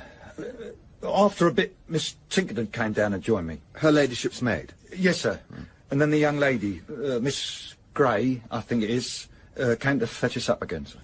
Thank you, Giggle. I think that'll be all, for the time being, at least. Yes, sir. Thank you, sir. I don't think any useful purpose can be served by keeping you all together any longer, though I'm afraid I must ask you to remain in the flat.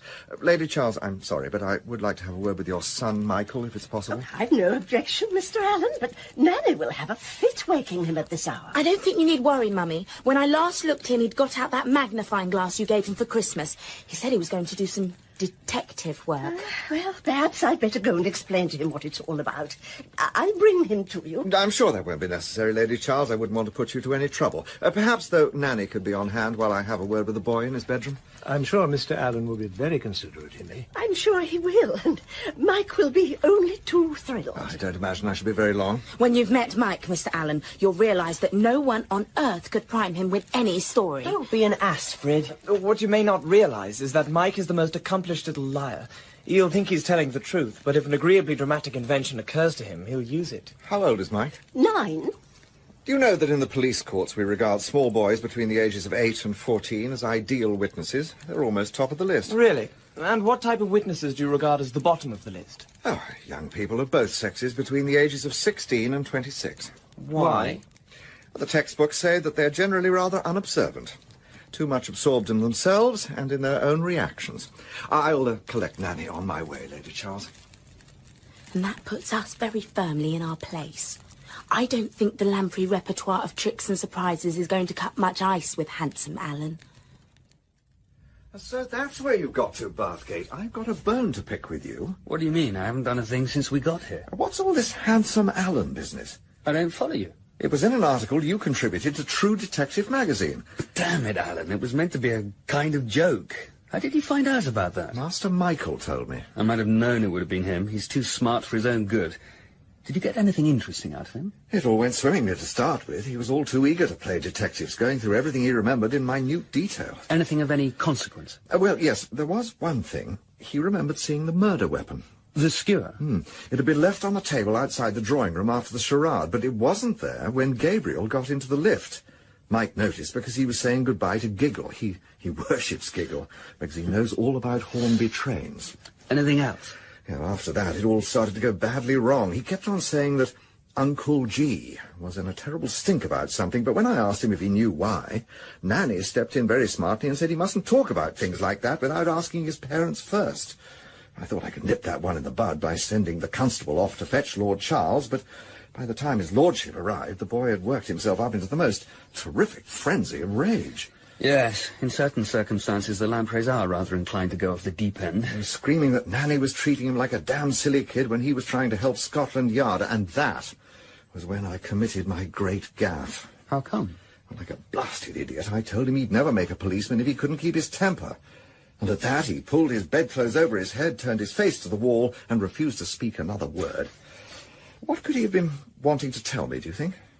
I've no idea. I fancy you have every idea. Master Michael did happen to drop the name of Mr. Grimble.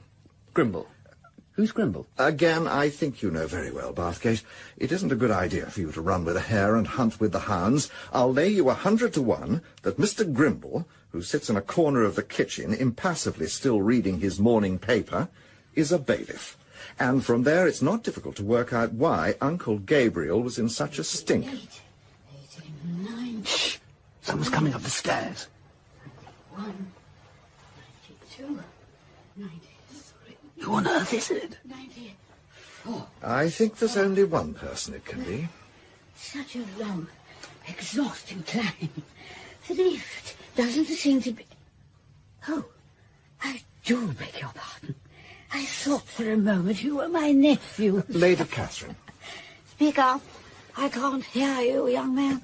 Lady Catherine, I wonder if I might have a word with you. Yeah, oh. Surely you're not the police. Oh, it can't have come to that. Not already. Where can I take the old lady? Somewhere I shan't be disturbed by the rest of the family. Well, there's only one place you can be sure of that. Inside the lift. Oh, this case grows more macabre every minute. How the devil am I to get her in there? After all those stairs, she'll be only too grateful to sit down anywhere. Yeah, I think you're right. Now, this time, you're on your honour, Bathgate. Not a word to the Lampreys. Too distressing. Oh, my poor nephew. How did you come to hear about it? He told me all about it this afternoon. What? Who told you? So very sad. Lady Catherine, who told you what? Why, my nephew, Lord Charles Lamprey. I do hope the police will not be too severe. What did he tell you? About my nephew Gabriel and himself. I was so terrified it would come to this. To what? Even now, I still hope that Gabriel may soften. Then you do not know. What did you say? He's dead. Oh, no. You didn't say dead, did you? I mean, I don't hear very well. And I thought... Please, tell me it isn't so. I'm afraid it is. He's dead. Oh, how terrible. such a grave sin if he laid hands on himself. Poor Emmy. And what will become of the children? Oh, good God. Not Lord Charles, Lord Wotherwood. Lord Wotherwood is dead. Gabriel is dead? Yes, Gabriel is dead. Then I needn't have gone to all this trouble. What trouble? Why is Mr. Alleyn yelling like that? He's been doing it for ages. He sounds as if he's shouting at someone downstairs. Or at someone deaf. Surely it can't be Aunt Kit. Really, Emmy, why should Aunt Kit come back at this hour? Everything's so odd that I wouldn't consider the return of Aunt Kit at midnight at all surprising. Good God, it is Aunt Kit. Emmy, darling. Oh, Aunt Kit, where on earth have you been? Oh, to Hampstead, by tube and bus. I should have returned sooner, but I caught the wrong bus when Mr. Nathan took such a long time. And who is Mr. Nathan? Mr. Isidore Z. Nathan, Charles. His shop was closed by the time I got there. It took simply ages to find out his home address. You don't mean Uncle Izzy from the pop shop? What, dear? The pawnbroker in Admiral Street. Because I'd often thought of doing it before, but I always imagined Mamma might not have approved. But you are family, after all. You can always redeem them. Aunt Kit, are you talking about Great-Aunt Caroline's pearls? Such luck that I always wear them. I asked Mr. Nathan to make the check out to you. Well, after what Gabriel said, I knew he would never, Aunt ever... Kit, did you tell Mr. Alleyn about all this? Oh, yes. Oh, Lord. Well, surely he can't suspect that any of you... Oh, he seems such a gentleman. Darling, did you tell him we asked Gabriel for 2,000? Well, I didn't exactly say how much. Now, that would hardly have been proper. What was that? Listen. It's the lift. I thought the police had disconnected it. Excuse me, my lord. I'm sorry to intrude, but Mr. Alleyn asked me to tell you that they're taking away the body of Lord Wotherwood. Thank you, Inspector. Very good.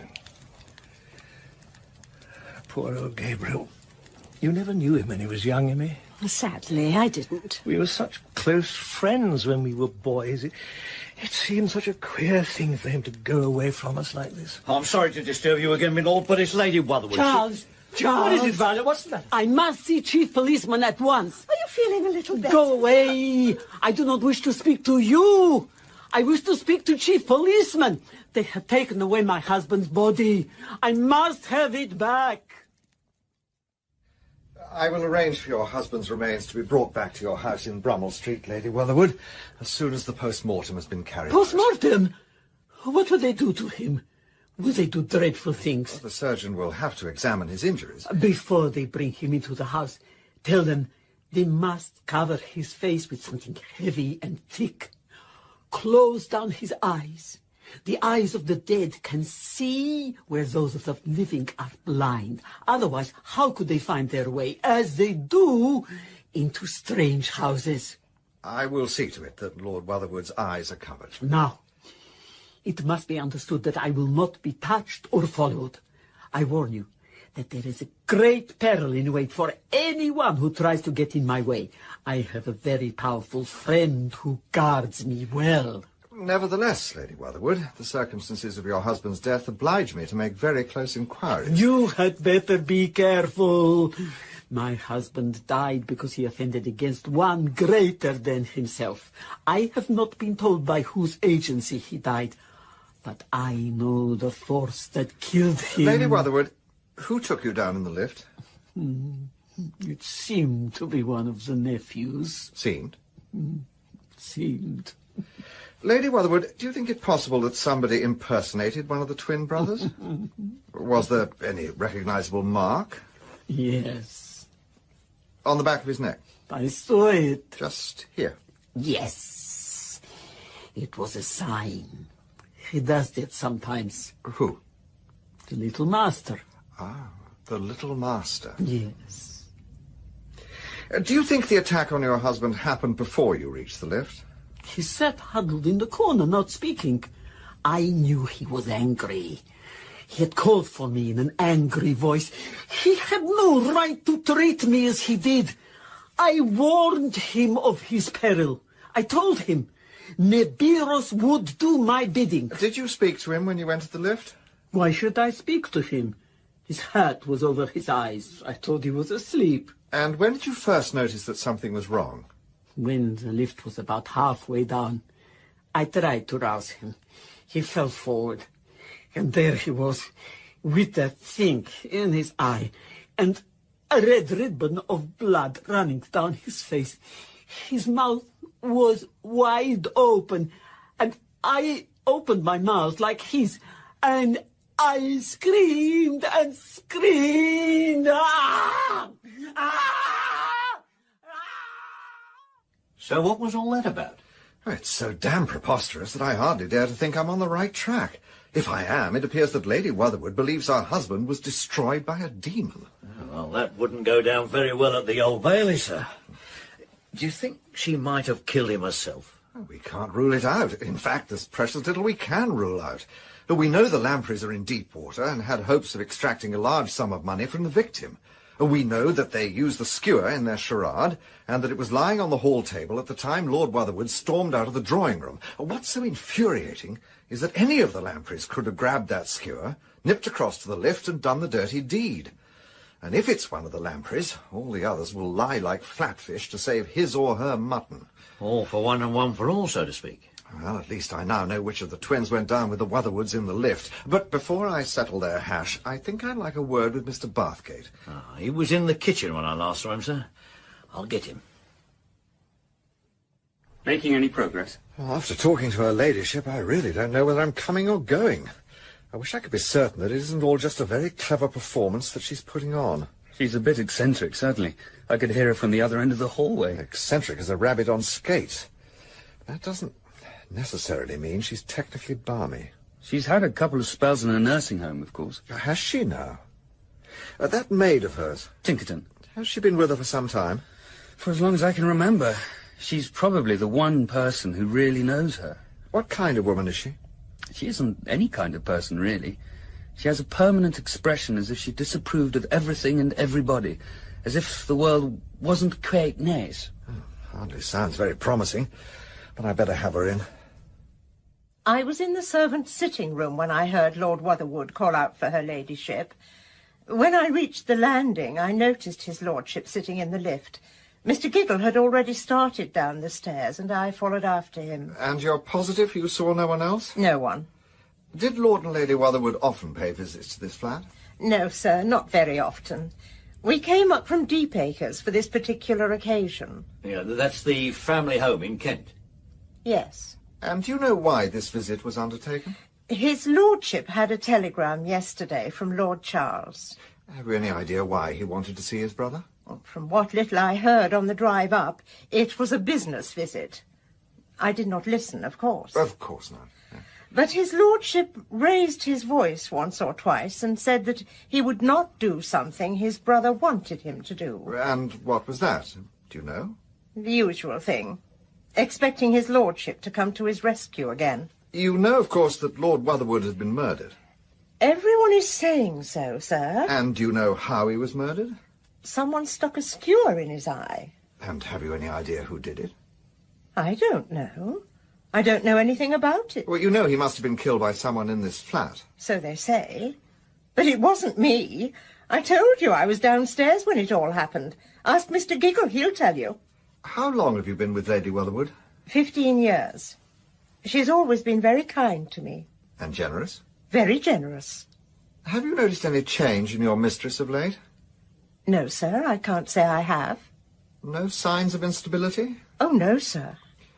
And her interest in black magic and such like, how long has this been going on? I know nothing about that, sir. Yeah, but you say you've been with her for 15 years. Surely I you won't must... talk about my lady. She's frightened and she's ill and shaking. It's not my place to answer questions about her. All right. We'll leave it at that. But before you go, I want you to mark on this plan your exact position when you saw Lord Wotherwood in the lift.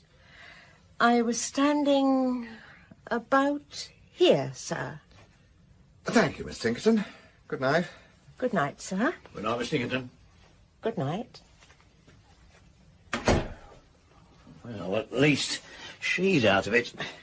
That's one off the list. Because she's left-handed, you mean? Yes, I don't think she's faking it. That skewer could only have been driven in with the right hand. She may be an accessory after the fact, of course. She certainly clammed up when I questioned her about her ladyship. And there's another thing. She couldn't have seen Lord Wotherwood if the lift door was closed. Yes. Would you care to see the twins now, Mr. Allen? I wouldn't care to see them at all, Fox. But I fear I have no alternative. Right. I'll wheel them in. You see, you are not absolutely identical. The distance between the outer corner of the left eye and the left-hand corner of the mouth is not precisely the same. And you, Stephen, there's the mole on the back of your neck. Lady Wotherwood noticed it in the lift. So you see, Colin, it'll be rather foolish of you to persist in saying that it was you who took her down. The law is not very amiable about false statements. I think you're just trying to bamboozle us, Mr. Allen. I can't believe that Aunt V would have noticed. Do pipe down, Colin. It's no go. I didn't kill Uncle Gabriel, but I did take him and Aunt V down in the lift. Don't commit any more perjury, Col. Very well. It's not exactly a new stunt, Mr. Allen. It's a trick we've played for years whenever there was a really major row brewing. So what did you do? I went into the drawing room with Henry to talk to Father. This was after Lord Wotherwood had gone off to the lift? Yes. So what did you talk about? I didn't. I looked at Punch. And what did they talk about? I didn't notice. Oh, yes. Henry said something about Uncle G saying that Aunt V's maid had debauched Giggle. And that's all you remember? Yes. Very well. So, Stephen, tell me about the lift. Uncle G was sitting in there with the doors shut. And who opened them? I did. Aunt V was sort of hovering about on the landing. When I opened the doors, she tacked over and floated in. So I simply took the lift down. And you didn't notice anything unusual about Lord Wotherwood? I couldn't really see him. Aunt V was standing between us. He was sitting in the corner with his coat pulled up and his hat pulled down. I thought he was sulking. Why should he do that? He was a sulky sort of man. And then? About halfway down, Aunt V started screaming, and then I saw him properly. The skewer was sticking out of his eye, and he was making noises like an animal. Before Lady Wotherwood started screaming, which way were you facing? Towards the lift door. Did you hear any kind of movement behind you? No, nothing. Not any kind of thud? If I did, I don't remember it. So, which one of us does he think did it, Nigel? Fred, you really Well, can't... after all, we know it's pretty serious. If you'll take my advice, don't get up to any silly tricks. He's certain to see through them. He saw through ours, all right. I think he's rather frightened. I think he's absolutely gorgeous. I wish he'd send for me. I suppose you think you're going to have a nice fat dramatic scene, ending in Alan throwing up the case because you're trop troublante. I shan't do anything of the kind. I shall be very still and dignified and rather pale and delicately lovely. Mr. Allen would like to have a word with Miss Gray. I'll take you along, miss. So, what part of New Zealand do you come from, Miss Gray? South Canterbury. Ah, that's the south, aren't miss? Yes, it is. I was in Mackenzie County 4 years ago. And it was in New Zealand that you met the Lampreys. Oh, yes. I stayed with them for a while. I thought they were the most wonderful people I'd ever met.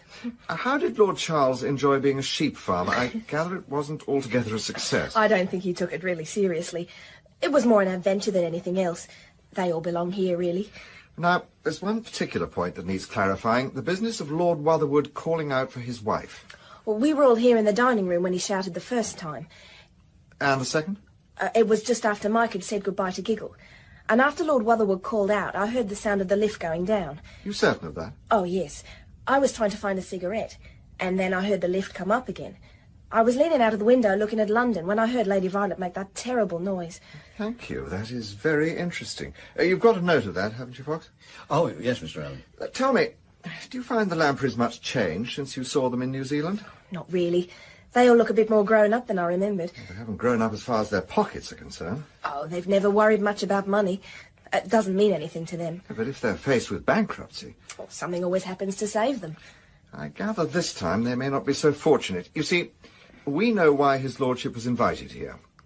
Do you happen to know anything of the discussion which took place between him and Lord Charles? Oh, yes. I know all about it. Oh, how's that, miss? Well, it's all rather embarrassing. You see, we all wanted to know what was going on. There's a boarded-up door between here and the drawing room. The one over there. Oh, yes, so there is. Well, we lay down on the floor and put our ears against it. We? Fred and Henry and me. And the outcome of the discussion wasn't exactly favourable, I understand. Oh, no, it wasn't like that at all. Lord Wotherwood agreed to rescue them. He promised to help his brother out? Oh, yes. I heard it quite clearly. Well, thank you, Miss Grey. That'll be all. Oh, thank you. Good night. Good night. Good night, miss. Courageous little liar, isn't she? Ah, you could put it that way. If there were the slightest chance of it being true, the Lampreys would have been out with the story the moment we mentioned the talk between the brothers. And mark my words, Brer Fox, as soon as she tells them what she said, they'll be tumbling over themselves to come up with the same story. Oh, it won't be much good to them, I'm afraid. I was talking to one of the parlour maids. She's under notice, so she doesn't care what she says. And she heard the brothers through the pantry door, going at it hammer and tongs. Lord Wotherwood said he'd cut the Lampreys out of everything he could. And Lord Charles said, I wish there was some way I could cut you out for good. Crikey. Yeah, that's what I thought, sir. Mr. Alleyn, I'm sorry to disturb your deliberations. What can we do for you, Lord Charles? It's Lady Wotherwood. She's insisting on going to our house in Brummel Street, and she's proving rather a handful, I'm afraid, threatening us with all manner of unseen forces. Even Tinkerton can't cope with her. In that case, I think we should relax our restrictions a little. Lady Wotherwood should be in bed anyway, and I can easily arrange for a constable to keep an eye on Brummel Street. But perhaps it would be a good idea if one of you were to go with her ladyship. Roberta Grey has already volunteered to accompany her. Rather a youthful guardian. My son Henry says he'll go with her. With your permission, of course. Certainly, Lord Charles. It's very late, and I don't see that we're going to get that much further tonight. We certainly need not keep Lady Catherine here any longer. She has already gone, I'm afraid. How's that? She disappeared as mysteriously as she arrived. It's rather a habit of hers. Well, she wasn't exactly at the top of our list of suspects. We'll recommence first thing in the morning, but I'm afraid that you and the rest of your household will have to remain here. That is understood, Mr. Alleyn. I'll make arrangements for my sister-in-law's departure. I'm sure everyone will be highly relieved. Oh, hello. What's up? Are we all going home? It's 2:30. I think we would all be better off in our beds. Any idea who did it? I'm keeping my own counsel at present. I'd lay 1,000 to 1 it's that old witch. That would certainly be the popular choice. What exactly do you mean by that? It would let your charming, slippery friends off the hook. I'd risk everything I've got in the world on the Lampreys being out of it. And Aunt Violet is capable of anything. She's stark staring mad. Yes, I wouldn't deny that. But there is one thing that puzzles me. If she did do it, why does she want his body brought back to the house?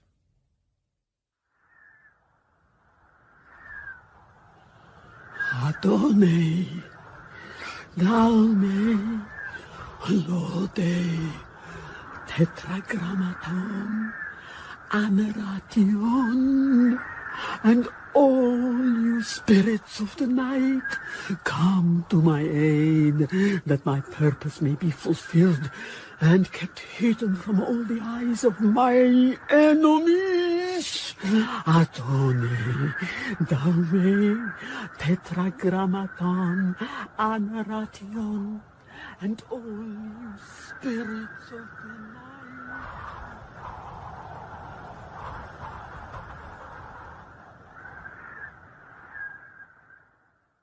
So, Brer Fox, how did your game of happy families go this morning? It turned out exactly as you predicted, sir. I've taken their statements, and they were all falling over themselves to follow that New Zealand girl's lead. Gabriel gave me hell, of course, but in the end he said he would see me through, as usual. Oh, no, Inspector. What could have given you that idea? Gabriel agreed to help us out. He always did in the end. Happy Families wasn't very wide of the mark. It's as if they were all playing some silly parlour game. A pretty deadly game, if you ask me. Did he get anything out of that solicitor chap, sir? Well, Mr. Ratisbon has been with the family for years, and understandably he's rather guarded on the subject of the Lampreys. But the basic situation seems clear enough. The Wotherwood legacy should see them safely out of their troubles, for the time being at least. But it was what he had to say about Lady Violet that really set me thinking. As the will stands, she comes into a very considerable fortune. But it seems that her husband was beginning to have his doubts as to what she was up to. In the words of Mr. Ratisbon, who is not, I imagine, given to making sensational statements, she was trying to perform upon Lord Wotherwood by some supernatural agency.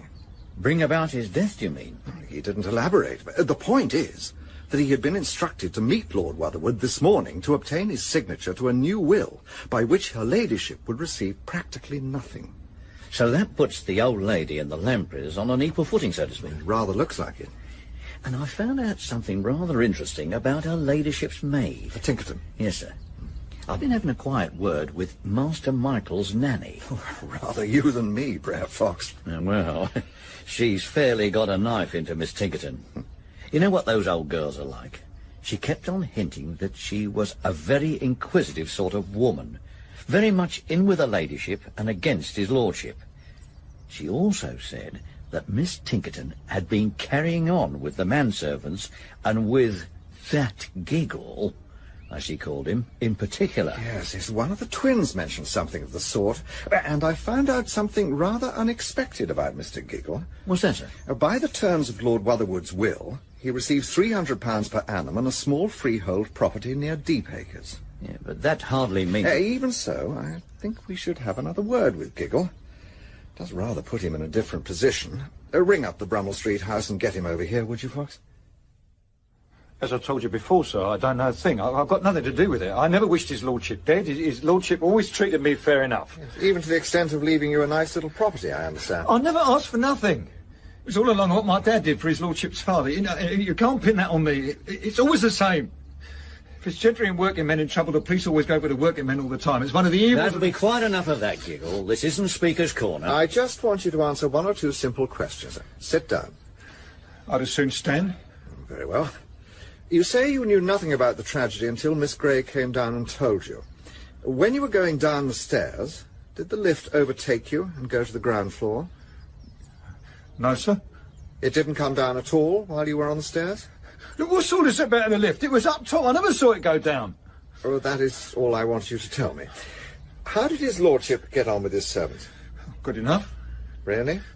I'm not going to get myself trapped. What is the matter with you, man? The Chief Inspector asked you a plain question. Why can't you answer it? I'm sorry, sir. I'm just all anyhow. His lordship was good enough with his staff. Well, a bit sarcastic at times, but I never minded that. Did any of the staff prefer her ladyship to his lordship? They might have. Miss Tinkerton, for instance? She might have. Is there an attachment between you and Miss Tinkerton? What the hell's that got to do with anything? Just answer the question, Giggle. Well, we might have been a bit friendly, like. Did Tinkerton take Lady Wotherwood's part against her husband? She's very fond of her ladyship. Been with her a long time, sir. So did she sympathise with Lady Wotherwood when it came to any difference between them? I suppose so, yeah. Well, then there were differences between Lord and Lady Wotherwood. Yes, sir. What did they quarrel about, do you know? Her ladyship's got some funny ideas. She takes up with funny people. Would you say that she was mentally normal? Look, Grace Tinkerton wouldn't like this said, but her ladyship was shut up for some time. Grace is very loyal to her. All right. That's everything, I think. Oh, thank God for that. I've got so rattled thinking about it when Mr. Fox comes along. That's all right, Giggle. Yes, thank you, sir. Thank you. Right, Bathgate. How do you fancy a little trip down to Kent? What on earth for? I want to take a look at Deepacres, the Wotherwood family home. Skim through a few letters and papers, that sort of thing. We'll leave Fox in charge here. I thought you might like to keep me company. We'll have to be quick about it, though. I want to be back in town by this evening. So, are you two having a lovely time in Brummel Street, among all the vampires and warlocks? Perfectly frightful. There's no electric light in half the rooms, and everybody has to stumble about by candlelight. It's like being trapped in a very nasty fairy tale. There are stuffed bears everywhere and some seriously spooky pictures. I think Mummy said that the house is supposed to come to us when Aunt V finally flies off on her broomstick. God forbid. I wouldn't be too sure. There are bound to be death duties. What are death duties? I don't exactly know, but there may not be that much money coming to us, particularly after all the debts have been paid off. Just enough for learned counsel to defend one of us. You would think of that. Well, let's face it, one of us may have... You don't have to worry, Fred. You haven't even been questioned. I can't understand it. Is there something wrong with me, do you think? I'd no idea that Deepacres was as grand as all this. Deer Park, private golf course. It's funny to think of the Lampreys coming home to this sort of roost. I suppose Lord Charles was born here? Yes, he was. Rather a terrific place, isn't it? I imagine the Lampreys will make short work of it, if it all comes to them. There are a couple of men with cameras prowling about outside. What the devil are they up to? Oh, I asked them to come down here. A bit of local colour for my piece on Gabriel's murder. Yeah, well, that sort of thing might go very well with pictures of your Lamprey chums being carted off in a police van. I'm certain it will never come to that. Well, what do you want me to do? Anything in particular you'd like me to investigate? Yes, I'd like you to take a look around and see if you can come across any evidence of her ladyship's witchy activities. I'm going to settle down in the library and take a look through Gabriel's desk. Right. I'll get one of the servants to show me where her rooms are. Dear Gabriel, you must be pretty sick of getting letters like this. But I really have come rather a cropper over this sheep farming caper. Find anything of interest? Oh, nothing's going to make the front page of your evening screecher. Begging letters from Lord Charles. Sometimes he struck lucky, but mostly he didn't. Oh, and I've discovered something about that property that's been left to Giggle. What's that you've got there? I thought you might like to take a look at it. I found it at the back of a drawer in his lordship's room. It's very nasty, whatever it is. A wax doll. Dressed up, I fancied it looked like Lord Wotherwood. Someone's been trying to melt the feet. Her ladyship trying her hand with a little sympathetic magic, I fancy. Well, it didn't work. At least she didn't stick a pin in his eye. And I came across a scrap of paper. She'd been copying a passage out of a book called the Compendium Maleficarum. Instructions for making something called a main de gloire. So that's why she wanted the body back. What on earth are you talking about? Oh, they'll be returning the late Lord Wotherwood to Brummel Street at 9 o'clock this evening, Bathgate. Oh, we've got to get back straight away.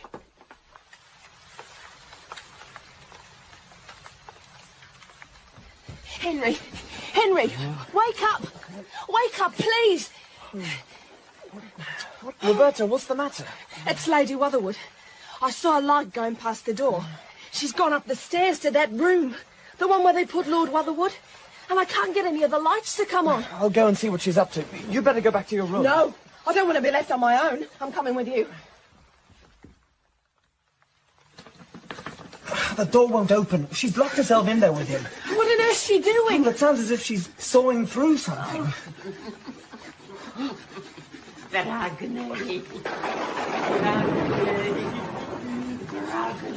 don't care for this at all. Oh, where's the nurse anyway? She's supposed to be keeping an eye on her. She's asleep. I just couldn't wake her. Let's go and find the constable. He's just outside the front door.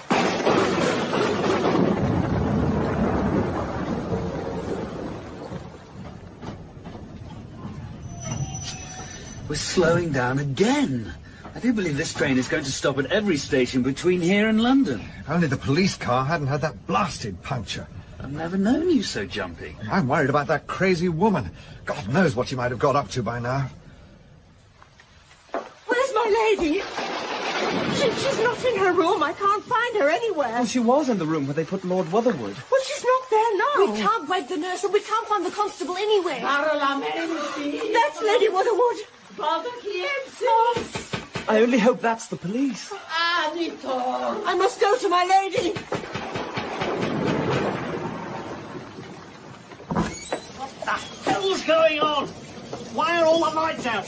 Where is everybody? The fuse must have blown, and I think the nurse has been drugged. And that's Lady Wotherwood. Where is Constable Bailey? We can't find him. I had a call from Mr. Allen. He and Mr. Bathgate are at Charing Cross and on their way over. You must come! You must come at once! It's my lady! She's murdered Giggle! She's gone completely out of her mind. I've always feared this might happen. How we get that razor away from her? Now leave it to me. Come on, my lady. You don't want to be playing with things like that. Come on. Hand it over. That's the way. She's got something in her left hand. Good God! It's horrible. That must have been what we heard. She's cut off Lord Wotherwood's hand. The hand of glory.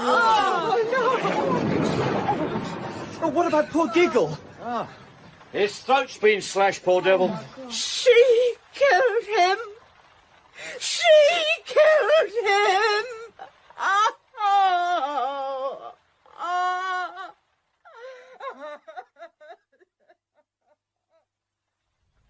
The doctor's given her ladyship an injection, sir. She's much quieter now. Get him to ring up the nursing home, will you, Fox? The sooner she's out of here, the better. That's already been taken care of. What should I do about Miss Tinkerton? She keeps asking to see her ladyship. Let her stay where she is. No one's to leave the house. I'm going to take a look at his lordship. You can come with us, Bathgate, if you promise not to be sick, and then we'll all meet together in the drawing room. Very well, sir. I'll tell Mr. Henry and Miss Roberta. What sort of epitaph can be written for the late Lord Wotherwood? Killed by cupidity and mutilated in the interests of black magic? Oh, dear old Giggle, what a terrible way to go. I imagine that if he'd been asked, he'd have preferred it. Preferred it to what? To the big drop. What? Good God, is Giggle our murderer? But I thought he wasn't even in the building when it happened. It was Miss Grey who gave me the vital clue. Me? What did I say? That after Lord Wotherwood had called out for his wife the second time, you heard the lift go down and then come up again. You mean there was a trip down and up that wasn't accounted for? But it can't have gone all the way down. The commissionaire said that the lift didn't come down to the hall until your brother brought it down with Lord and Lady Wotherwood in it. And even then it didn't reach the ground floor because her ladyship started screaming and the lift went back up again. So the only explanation was that the trip that Miss Grey heard must have stopped at one of the other floors. So what actually happened was that Giggle walked down to the second floor and summoned the lift down, with Lord Wotherwood sitting in it. When it arrived, he slipped in, rammed the skewer into Wotherwood's eye, and sent the lift back up again. Then he walked on down as if nothing had happened. But what possible reason could he have had for killing his master? Well, to start with, there was his legacy, £300 a year, and the property. Oh, but surely that isn't any While we were at Deepacres, I discovered that there are plans to build a new railway line which will run directly across Giggle's piece of property. He would have received a very tidy sum by way of compensation. And did Aunt V know that Giggle was the murderer? Is that why she killed him? She didn't kill him. The razor was in her hand, but she didn't kill him. Then who did? You had a look at the corpse, Fox? Yes, sir. So what sort of murderer could inflict that sort of injury from behind the head of a victim lying on his right side in a bed by the left-hand wall of a room? A left-handed murderer, Mr. Allen. So, who? Tinkerton, Bathgate. Tinkerton. Tinkerton? She was the Lady Macbeth of the enterprise. She knew, I'm certain, that Wotherwood was going to cut his wife out of the will, and that put her own very considerable expectations from her ladyship in jeopardy. And I fancy she knew about the new railway as well. She must have told Giggle that he had to act fast before Wotherwood got to hear of it and changed his mind. He was very stupid and easily manipulated by a woman like her. I imagine it was she who devised the business of the lift. But in that case, why did she kill him? Because he'd lost his nerve, gone to pieces completely. He was sweating like a pig the last time Fox and I talked to him, and he came close to blurting out the whole thing. And when they got back here to Brummel Street, Tinkerton saw the state he was in and knew that he was too dangerous. She couldn't afford to take the risk. But none of this explains why that crazy woman cut off her husband's hand. Well, Lady Wotherwood, as we all know, was obsessed with the occult. So obsessed that she'd paid for her enthusiasm with what little remained of her wits. She'd read about the magical powers of the severed hand of a man who'd been hanged or met a violent death, and she had a corpse under her own roof, and the opportunity to carry out this very unpleasant deed. It's horrible. It's disgusting. Tinkerton had always been deeply involved in her mistress's magical experiments. That scrap of paper you found at Deepacres, Bathgate, was not in her ladyship's writing, and I suspect it was copied out by Tinkerton. She realised that she could make it appear that Lady Wotherwood had murdered Giggle. But what was the hand actually supposed to do? To put all the inhabitants of the house into a deep sleep or deprive them of all motion. Be as the dead for the dead man's sake, as the poet puts it. Well, it didn't have much effect on us. Oh, well, we couldn't wake the nurse. And Constable Bailey was in a corner of the kitchen, dead to the world, as you might say. You don't mean that the thing actually worked? No, Bathgate. I think you'll find that Tinkerton has slipped a morphia tablet into their tea. But it was enough to convince Lady Wotherwood. I suppose that was why she felt free to scream out her magical gobbledygook at the top of her voice. Tinkerton told her to go to the room at the end of the corridor where the body of Giggle was lying. She may even have persuaded her that the Little Master required a sacrifice. Who on earth is the Little Master? The devil, Bathgate.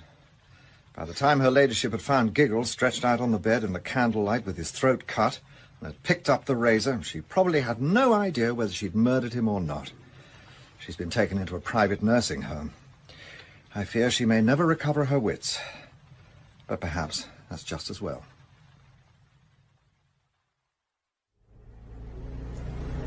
How on earth am I to explain any of this to my readers? Stick to the plain facts. After all, if you take away all the witchy trappings, it's really a simple story of greed. Tinkerton pushed Giggle into murdering his master because she reckoned they had a lot to lose if Lord Wotherwood altered his will.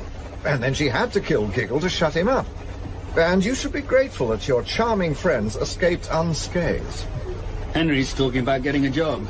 Could that have anything to do with the little New Zealander? Everything to do with it, I should think. She's a courageous little party. The Lampreys are going to be quite rich. Perhaps they'll turn over a new leaf now and become quite miserly. That would be too much to hope for, Bathgate. I just hope that the whole experience will be a salutary lesson to them. Well, that's all over, thank goodness. And now I think we deserve a little rest. Why don't we creep away somewhere for a holiday? Somewhere rather unsmart where we could bathe and blow away the horrors and have a tiny bit of mild gambling at night. How about Monte Carlo? That's very unsmart nowadays. I didn't know you better, Bathgate. I'd suspect you were following me about in the hope of an exclusive for your wretched rag. What the devil are you doing in Rome? Now, something tells me you're not just here on holiday. I'm supposed to be covering the student riots. We were told they were going to make what happened in Paris look like a meeting of the parish council, but so far I haven't even seen a defaced poster. And what are you doing in Rome? I can see from the casual attire that you're supposed to be on holiday, but I have a shrewd suspicion that you're not. Your shrewdness does you credit, but I don't know that I can tell you very much. Officially, everything's in the hands of the Rome police force. You couldn't manage to drop a small hint? Oh, I can do more than that. Traffic in illegal substances. Heroin, cocaine? Of course, we can't hope to catch the really big boys. Yes. I'd heard that Otto Ziegfeld is holed up in some phony castle in the Lebanon. You're obviously keeping yourself pretty well informed. But please, go on. Well, there's a chap here in Rome who may well be a key operator. Unfortunately, from my point of view, he happens to be a British subject. He's a man called Sebastian Mailer. The sightseeing chap? The one who runs an outfit called Il Ciccerone? The very same, yes. I noticed a card of his in my hotel. It all sounded rather intriguing. That's just what I thought. Anyway, I've signed on for one of his little tours tomorrow. They're devilishly expensive. He must cater for a very exclusive clientele. Oh, I've got the list here. Take a look at it. Baron and Baroness van der Wegel. That rings a bell. Dutch, I think, and something to do with a firm of fanatical religious publishers. Major Hamilton's suite, never heard of him. Miss Sophie Jason, ditto. Ah, the Honourable Kenneth Dorn and his aunt, Lady Braceley. How very chic. You know her, then? Who doesn't? This Mailer person, is he the one who came to your rescue when you got in that awful mess in Perugia? Yes, Auntie. He practically saved my life. I do wish you wouldn't call me Auntie. So, what's he like? Oh, he's very clever, and he has contacts in all the right places. And these less conventional expeditions he mentions, I trust they will be deliciously outrageous. Oh, yes, beyond your wildest dreams. All sorts of gorgeous gents. And you can smoke as much as you please. Smoke? Oh, there's no need for the awestruck tone, sweetie. Do you mean to say you've never done it? Never. And I thought you'd tried everything. Do you want to give it a go? It's not habit-forming, is it, Kenneth? Of course it isn't. You don't get hooked. Not on pot. It'll cost a bit, of course, but that's not a problem with you, is it, darling? Look in my bag. I don't know how much I've got. There doesn't seem to be much here. Isn't there? They'll cash a cheque downstairs. I'll write one. Make it pretty generous. I need some cash in hand.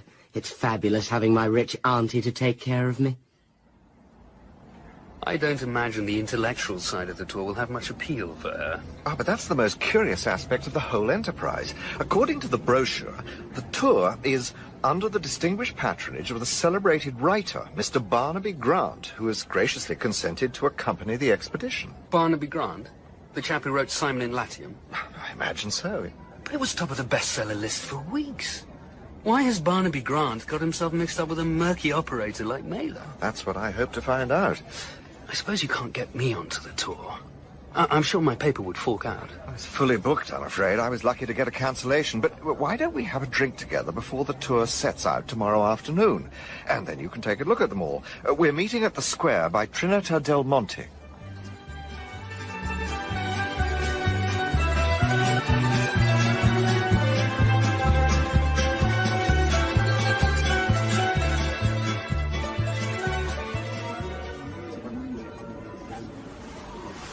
Two Lanciers. Mailer certainly does things in style.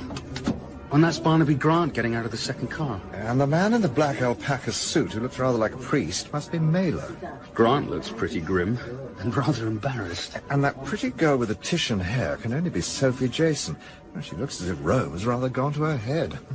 Ah, Miss Jason, allow me to introduce our guest of honor, Mr. Barnaby Grant. Oh, we've met before, actually, at the launch party for Simon. I work for Costa Publishing. Oh, really? Well, that was a bit brusque. The poor girl's gone quite red. Ah, Baroness. How very nice to see you again. Yeah, we are looking forward to our descent into antiquity. Down the archaeological rabbit hole. So, the sturdy couple in matching shady hats and sunglasses must be the Vagels. What enormous hands and feet they've got. It's time for me to join the party. I don't want to make myself conspicuous by arriving late. I'll ring you from the hotel. Ah, you must be Mr. Allen. So glad you could join us. May I introduce the Baron and Baroness Vagel? How do you do? We are very pleased to meet you. We descend the rabbit hole together, yes? And this is Miss Sophie Jason. Hello. How do you do? And our guest of honor, Mr. Barnaby Grant. How do you do? Do you know Rome well? Well, virtually not at all. I've never been here for more than 3 or 4 days at a time. I'm not a systematic sightseer. No? Are we by any chance going to visit some of the scenes in your book? That would be a wonderful idea. There's some idea of it. Mailer will explain, excuse me. Of course. But is this your first visit to Rome, Miss Jason? Yes, it is. I came here with a friend, but her father died the day we arrived and she had to fly home. I've been messing about on my own ever since. This tour looked rather intriguing, particularly since Barnaby Grant was attached to it. He doesn't seem very enthusiastic. He virtually edged me off a moment ago. Oh, nothing to what he did to me. I work for his publishers. I write books for children. My editor introduced me to him at the launch party for Simon in Latium. I was silly enough to remind him just now, and he took the news like a dose of poison. Very odd. But aren't we rather slow getting going? Mr. Mailer's looking at his watch. Lady Braceley and her nephew are coming now. She hasn't worn very well, has she? I thought she was supposed to be the darling of the jet set. She looks positively decrepit. Lady Braceley, may I present our guest of honor, Mr. Barnaby Grant. Do you know, Mr. Grant, you're the sole reason for my coming to this party. Normally, teams of wild horses wouldn't drag me out sightseeing at this ghastly hour. You're my sight. I don't know how I meant to answer that, except that I'm sure you'll find the Church of San Tommaso in Palladio much more rewarding. Is that where we're going? Is it a ruin? My aunt has a particular aversion to ruins. It's not exactly that. You see... It is an architectural palimpsest. It is the spiritual heart of Mr. Grant's novel. Really? I adored it, of course, though I haven't a clue what it's about. But shouldn't we be moving on? Such a bore, having to hang about. Yes, I think we could make a start. Perhaps I should just outline our program.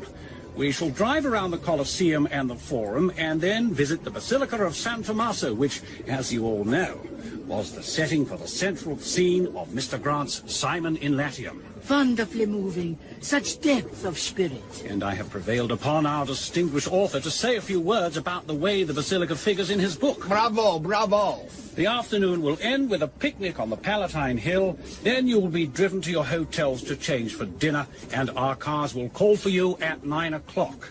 And now, ladies and gentlemen... But what's happened to Major Sweet? The Major will join us at the Basilica. And now, if we are ready, let us go.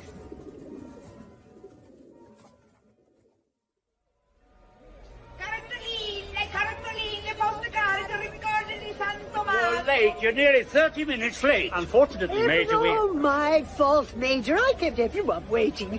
I dare say you might call it a woman's privilege. I think we should go inside the Basilica straight away. Pay no attention, ladies and gentlemen. There are far better postcards on sale inside.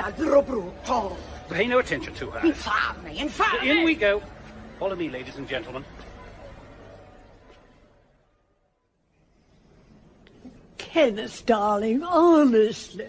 Hardly one's idea of a gay little outing. Like something out of Trovatore. Was she put in as an extra touch of atmosphere, Mr. Grant? I don't know anything about her. Mad, I should think. But if you translated all that into Anglo-Saxon terms, it would probably amount to no more than a cool glance and a shrug of the shoulder. Oh, rather. You have to allow for their sense of drama. But I know who you are now. I didn't realize. We met at the launch party at Costa's, didn't we? Yes, that's right. The Basilica of San Tommaso is a unique experience, an opportunity to travel down the centuries into ancient Rome. At the top level, where we are now standing, is the church of the 12th century. We shall then pass through the ticket barrier and descend to the 3rd century church, which the Basilica replaced. And below that, just imagine. There has lain sleeping for over 1,800 years a house of the Flavian period, with its own private temple dedicated to the god Mithras. Oh, fantastic. Oh, my God, that's my cue. God, how I hate this. Oh, then why do it? Oh, you need to be so snappish. Oh, I'm sorry. It's none of my business. Not at all. But I will say no more. I shall hand you over to my distinguished colleague, Mr. Barnaby Grant. Oh, excellent. And are we not standing in the very place where your characters assembled? And might we not follow in their footsteps? Well, I imagine if you've read the book, you can sort it out pretty easily for yourselves. But while we're in this part of the Basilica, I'll show you one thing that might interest you. If you could come over to this railed enclosure. Oh, yes, of course. Don't you remember, darling? Just listen now. The Cloaca Maxima, the great sewer of ancient Rome. A pure stream leading into it, more than 60 feet below us. If you lean over the rail, you'll see there's an equivalent opening in the floor of the original choir immediately below us. And yet another 30 feet below that, you can't see it without a torch, there's a third opening, and far below that, the stream.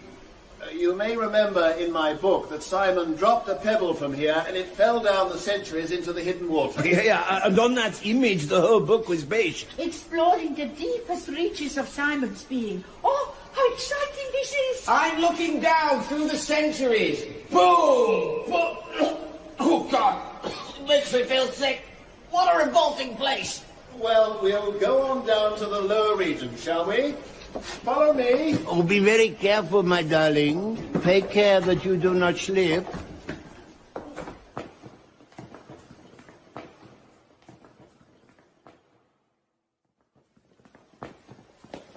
If we could just pause here for a moment.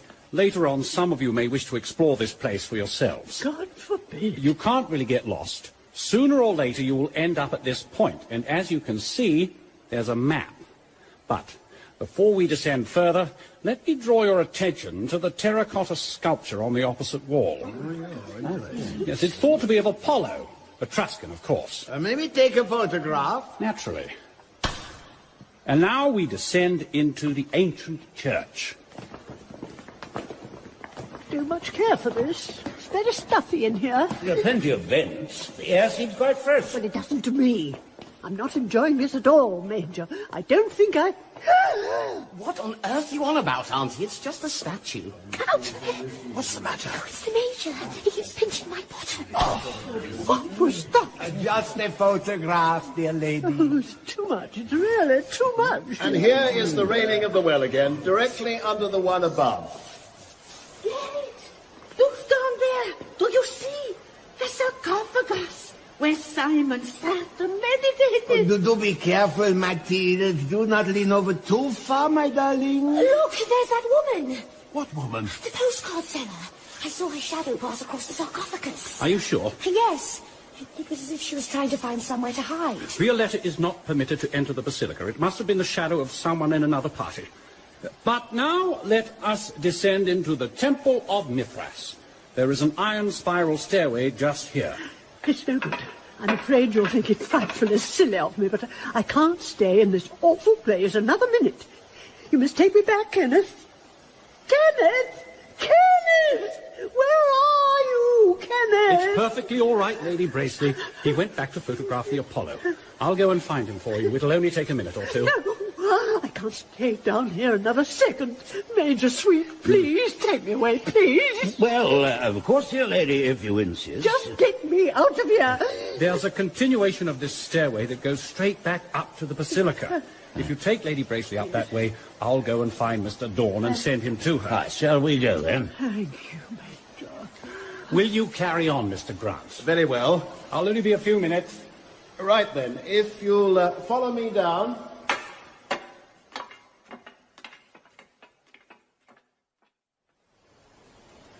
We are now in what would have been a Roman family home, built sometime in the 1st century AD. And over here we have their private temple, the Mithraeum. It's more like a private cave with benches for the family. I'm sure you all know about the Mithraic cult, so there's no need for me to... Oh, please. We would so much like to hear you speak of it. Only if he wants to. Well, the god Mithras was born... Forgive me, but my husband must not miss this. Gary! What is it, my love? Mr. Grant is about to tell us the story of Mithras. Oh, I come at once. The god Mithras was born of a rock. He was worshipped in many parts of the ancient world, including England, and was, above all, a god of light. Hence his association with Apollo, who commanded him to kill the bull, which is the symbol of fertility. You can see him in the act of killing the bull on the carved altar there. It's such a pity that the others are missing all this. A curse of humanity. What is, Major? Religion, not a ballyhoo. How is Lady Bracely? I put her in the, the courtyard up top. The atrium. Whatever it is. She didn't like it much, being left on her own. Was there any sign of young Dawn? See him. Frightful specimen. And Mela? No sign of him either. Damn casual treatment, I call it. What do we do now? I understood it was thought you might like to look around the place under your own steam. But here is Mr. Dorn. Hello. What have you done with my aunt? She felt faint. I escorted her up to the garden. Hadn't you better take a look at her? May she flourish like the green bay tree. Words fail me. Thank God for that. Would the author be so kind as to read us a passage in the book where Simon finds in himself some equivalent to the Mithraic power? Yeah. We have our copy with us. Oh, my God. We understand, of course, the famous Anglo-Saxon reticence. Yeah, but after all, the brochure encouraged us to believe Hadn't you better? Well, if you really want me to, of course. It's only that I feel such an ass. Wonderful! But first, we must have a photograph. Mr. Grant will stand in the center reading to us, with the altar of Mithras in the background. If you would stand beside him, Mr. Allen, and Miss Jason on the other side. And you behind her, Major. Right now. And you behind Mr. Allen, Mr. Dorn. And you get it, my darling, behind the others, because you are so large. Now, all look at the open page. Yeah, we can't really see it in the dark. Does not matter. We must all concentrate on the book. All on the book. Get it, you must step back a little. Now freeze, please. I shoot. Oh, Garrett, what did I tell you? They are useless, the bulbs that we bought at that place. But I have another. Nobody must move. It is in my pocket. What are you doing, Mr. Dorn? Just taking a photo of Mithras. What was that? It sounded like someone shutting a heavy door. Now, please, attention. I shoot again. And again, please. And now for the reading. I have my little torch. I will shine it on the page for you, Mr. Grant. Oh, thanks. Nothing had changed. In the presence of the statue of Mithras, Simon's ears heaved with the soundless roar of the sacrificial bull. His throat and the back of his nose were stung by blood that 19 centuries ago had boiled over white-hot stone. We are so grateful, Mr. Grant. It was all we had hoped for. I think I'll go and take a look at Auntie. I'm going to find that fellow Mailer. I've a bone to pick with him. Why don't we all meet up in the atrium? They'll be closing the place in about 10 minutes' time.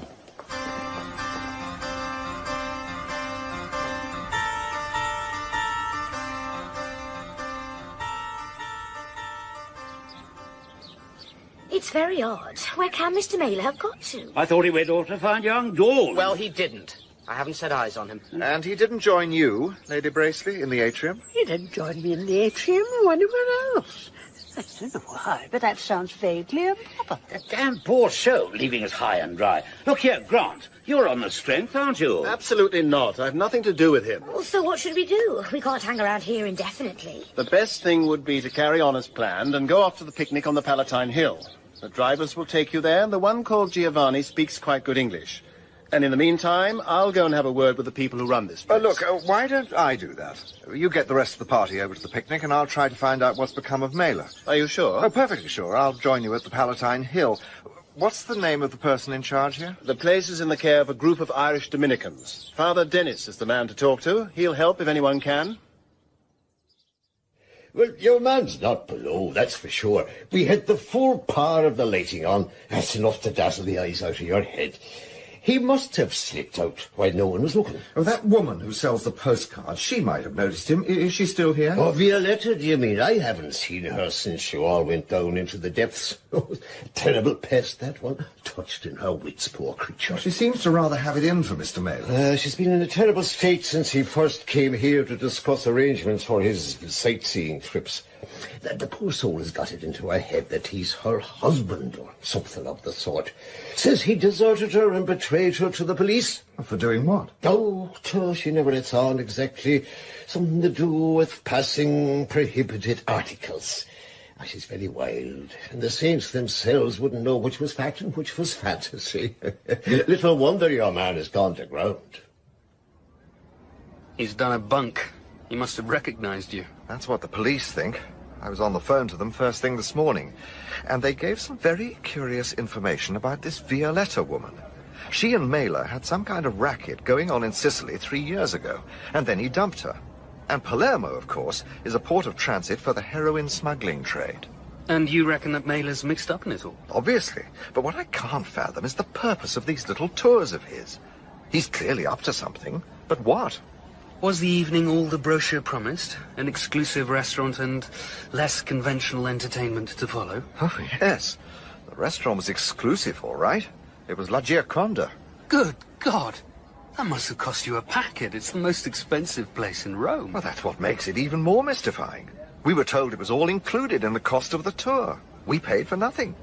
Mailer's oily little assistant, Giovanni Vecchi, saw to everything. The Major was pouring drink down his throat like there was no tomorrow. Well, I must say, this is quite an order one. Here's to Il Cicerone. Nobody seemed to be missing Mailer very much, although the manager of the Gioconda did turn a very unhealthy-looking colour when I told him he had vanished without trace. But that wasn't the end of your evening, I take it? Now we are gay. Now we dance, and all is hip and nightlife. To the Cosmo, is it not? An abominably noisy place. Lavish floor show, bottles of champagne plonked down on all the tables. And all on Mailer's Il Cicerone? Everything. Lady Braceley was in her element.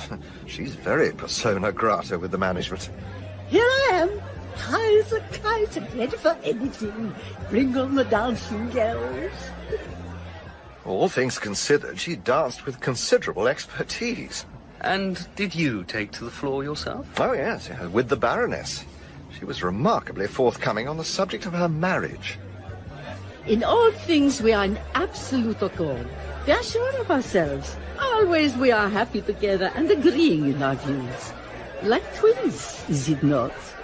And then After we returned to our tables, Giovanni Vecchi approached us all one by one and asked very discreetly whether we wished to go on a further expedition that Mailer had arranged to extend our knowledge of Roman nightlife, but that we would have to pay a little extra for the privilege.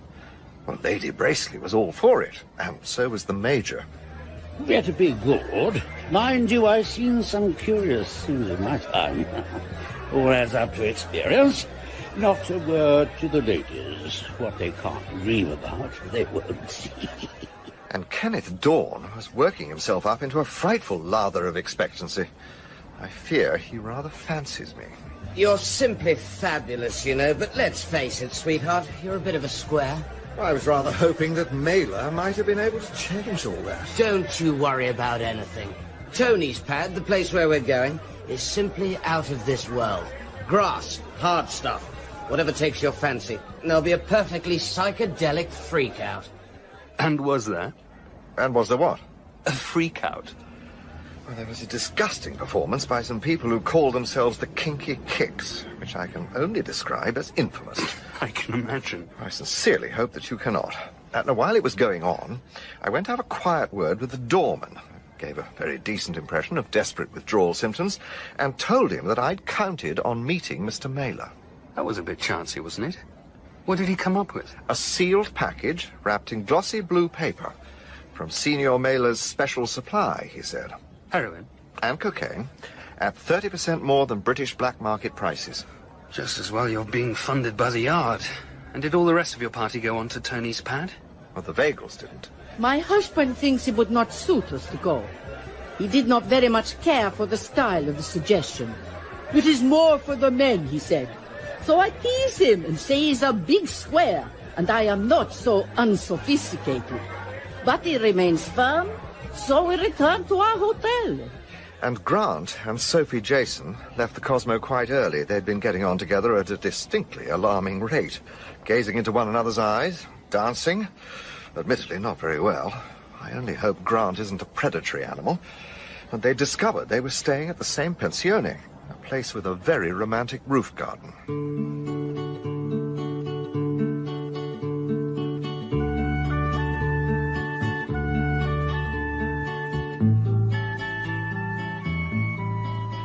There's something I have to tell you. Yes? About how I came to be mixed up in this Il Ciccerone business. I was wondering when you were going to get round to that. It happened last year. I was sitting at a curbside table in the Piazza Colonna. There was a storm coming on. And? There were a couple of lovers at the next table and three rather heavy types on the other side of me. And coming towards me across the piazza, I noticed this Englishman. I don't know how I was so sure he was English. His clothes, probably. And this was Mailer? Don't anticipate. Suddenly, there was a gigantic clap of thunder and a very thoroughgoing cloudburst. Everyone started to run for cover. The lovers collided with the heavy types, and there was a bit of a fracas. And then somebody slammed into my back and knocked me over the table. I picked myself up and realized that my briefcase was gone. And there was something valuable in it. Simon. Simon? You lost Simon? Yes, the second draft and my only copy. I went to the consulate, but they couldn't help much. I put advertisements in the papers offering a reward. But obviously you got it back. Yes. Mailer brought it to the cafe where I'd lost it. How did he get hold of it? Well, I need to go back a bit. You're too young to remember when my first book came out. Aquarius. I was about 14. I thought it was marvellous. Yeah, but afterwards, when you came to work for Costa Publishing, you must have heard about the scandal. Yes, I heard about the coincidence bit. Coincidence? Did you really believe that I could have repeated in exact detail the central theme of a book I'd never read? Certainly. Everybody at Costa said it was just an accident. It wasn't the opinion of 12 good men and true. Oh, what's all this got to do with Mailer? Well, as I said, he turned up at the cafe 3 days later, and he produced the briefcase from underneath his jacket. Mr. Barnaby Grant, I think you will be pleased to see me, will you not? But how on earth had he got hold of it? Oh, he had a perfectly plausible explanation. The fellow who'd snatched it was a well-known pickpocket. Mailer had been keeping his eye on him, and he immediately gave chase. It was a long pursuit, but in the end I caught up with him at one of his habitual haunts, and by means with which I will not trouble you, recovered your briefcase. No doubt you'll be asking yourself why 3 days have elapsed before I've brought it back to you. Perhaps you would care to inspect my arm. You see the marks? Like mosquito bites. But I am sure you recognize them for what they are. I have an addiction for cocaine. After recovering the briefcase, I felt a little shaken and exceeded my usual dose. As a result, I have been out of circulation until this morning. What he'd actually been doing, though I didn't realize it at the time, was scribbling away at a book. He must have worked at it day and night. He asked me to read it as a kind of reward for recovering my briefcase. Neither a novel nor a novella in length, I'm afraid, but I would be grateful for your advice as to a possible publisher. I hope my handwriting does not present undue difficulties. Perhaps in 2 days or so you might... But I don't understand. What was the point? One of the minor episodes of his book bore a strong resemblance to the main theme of Simon. Oh. I didn't think anything of it at the time. I just put it down to coincidence. And did you mention it to him when you met again? Oh, yes. He seemed to be quite amused. We are told, are we not, that in literature there are only... How many is it? 3, 4 basic themes? He took me out to a thoroughly disgusting club where I had far too much to drink. We met up with some friends of his. He'd obviously arranged for them to be there, and he told them the whole story. Including the resemblance bit? Oh, yes, he made a great joke of it all, and his cronies thought it was very funny. What I didn't realize at the time was that one of them was a journalist. So he tried a spot of blackmail? Not there and then. I went back to England. The book was published, and it was a tremendous success. 3 weeks ago, I came back here to Rome to discuss the Italian edition, and Mailer was waiting for me. I shall come straight to the point. Always best, don't you agree? He told me that he'd thoroughly rehashed his book so that it was blatantly like mine, and that he had witnesses from that nightclub where we'd joked about it who'd swear that I'd swiped his story. The journalist was the Rome correspondent of one of the grubbiest British scandal sheets. But you could just have told him to go to hell. Not with the Aquarius scandal still hanging over my head. So what did he want? Not very much, as it happens. He asked me to take on these unspeakable tours, to lend my name to them and do the famous author bit. This is meant to be the first of them. Oh, he probably wouldn't have stopped there. That's just what I'm afraid of. I hope he doesn't turn up again in a hurry, and I'm not very keen for the police to track him down. God knows what he might say. So, where do you go from here? Back to the Basilica. Charming though Father Dennis may be, I'm not confident of his ability to carry out a really thorough search. I persuaded the Rome police to lay on all the necessary facilities, and the big chief is taking charge of it all in person. Il Questore Valdano. You have already met Chief Superintendent Alleyn, I believe, Padre? I have indeed, but he didn't let on that he was a great man in the CID. I hope it was an innocent reservation, Father. Well, I let you off this time. So we'd better be getting on with your wild goose chase. Well, was there anywhere particular you wanted to take a look, Signor Questore? My men will search through the whole Basilica, Padre, but as for particulars, you better ask the Chief Superintendent. Eh? Well, I should like to go down to the railed enclosure on the second level. That's where Sophie Jason thought she caught sight of Violetta. The people at the lodging say that Violetta did not return home last night. She may have gone off with Mr. Mailer, of course. It is possible. If Mailer discovered the superintendent's identity, he could have told her. Yeah, well, let's be away down there.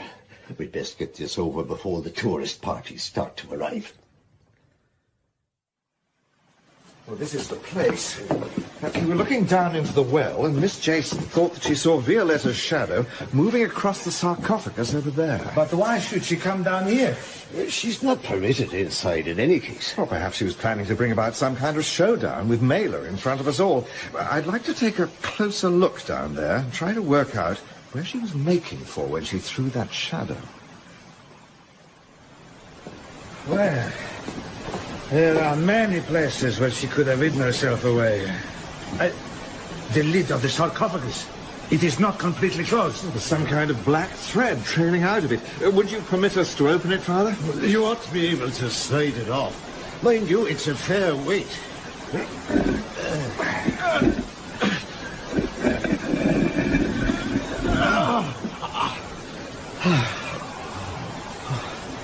Poor woman. She won't be selling any more postcards. Strangled. Requiescat. In pace. Only patria.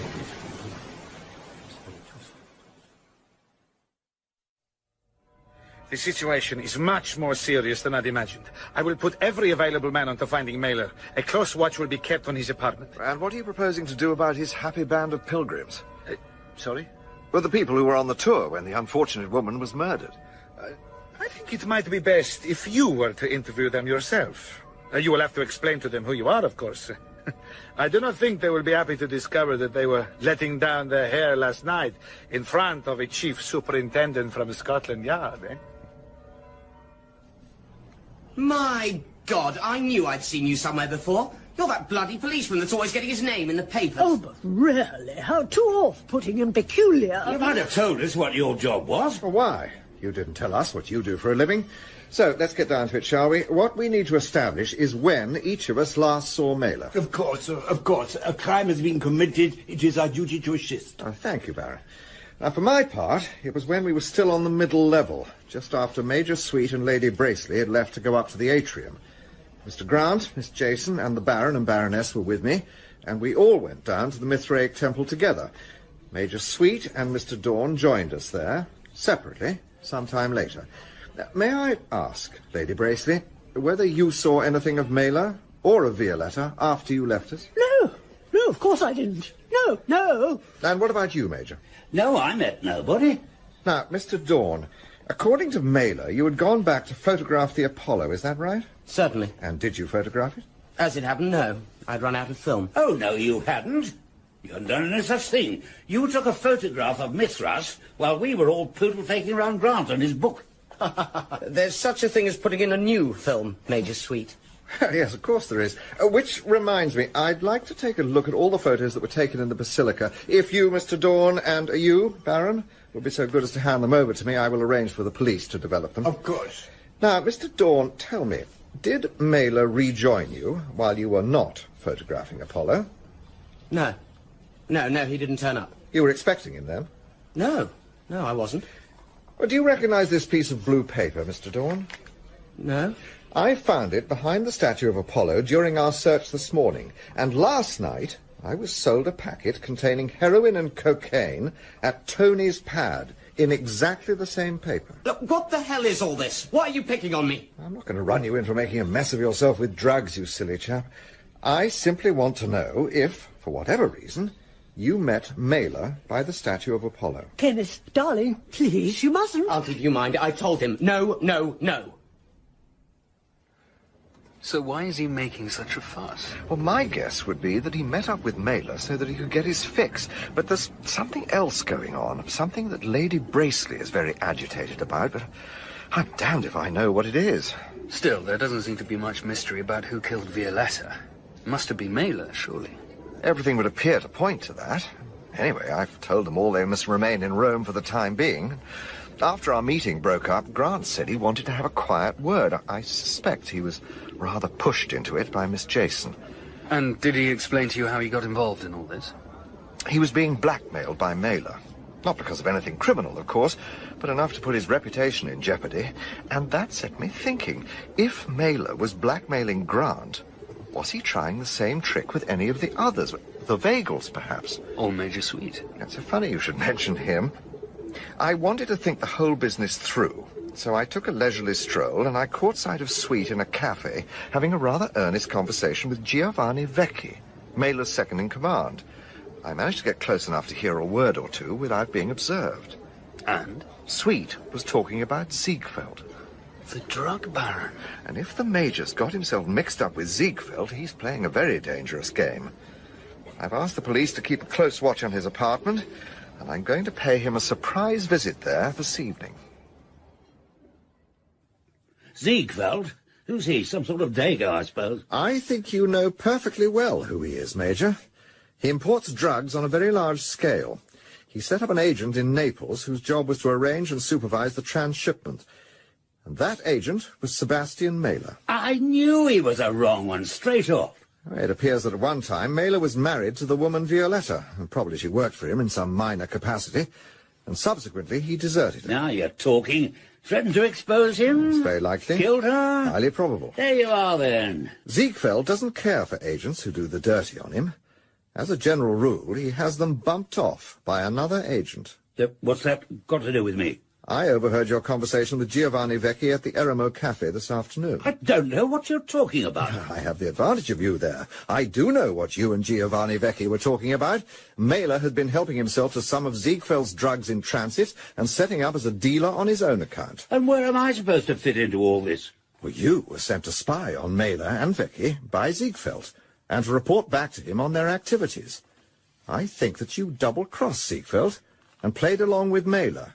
And now that Mailer's disappeared, you're threatening to betray Vecchi to Ziegfeld unless he pays you off in a big way.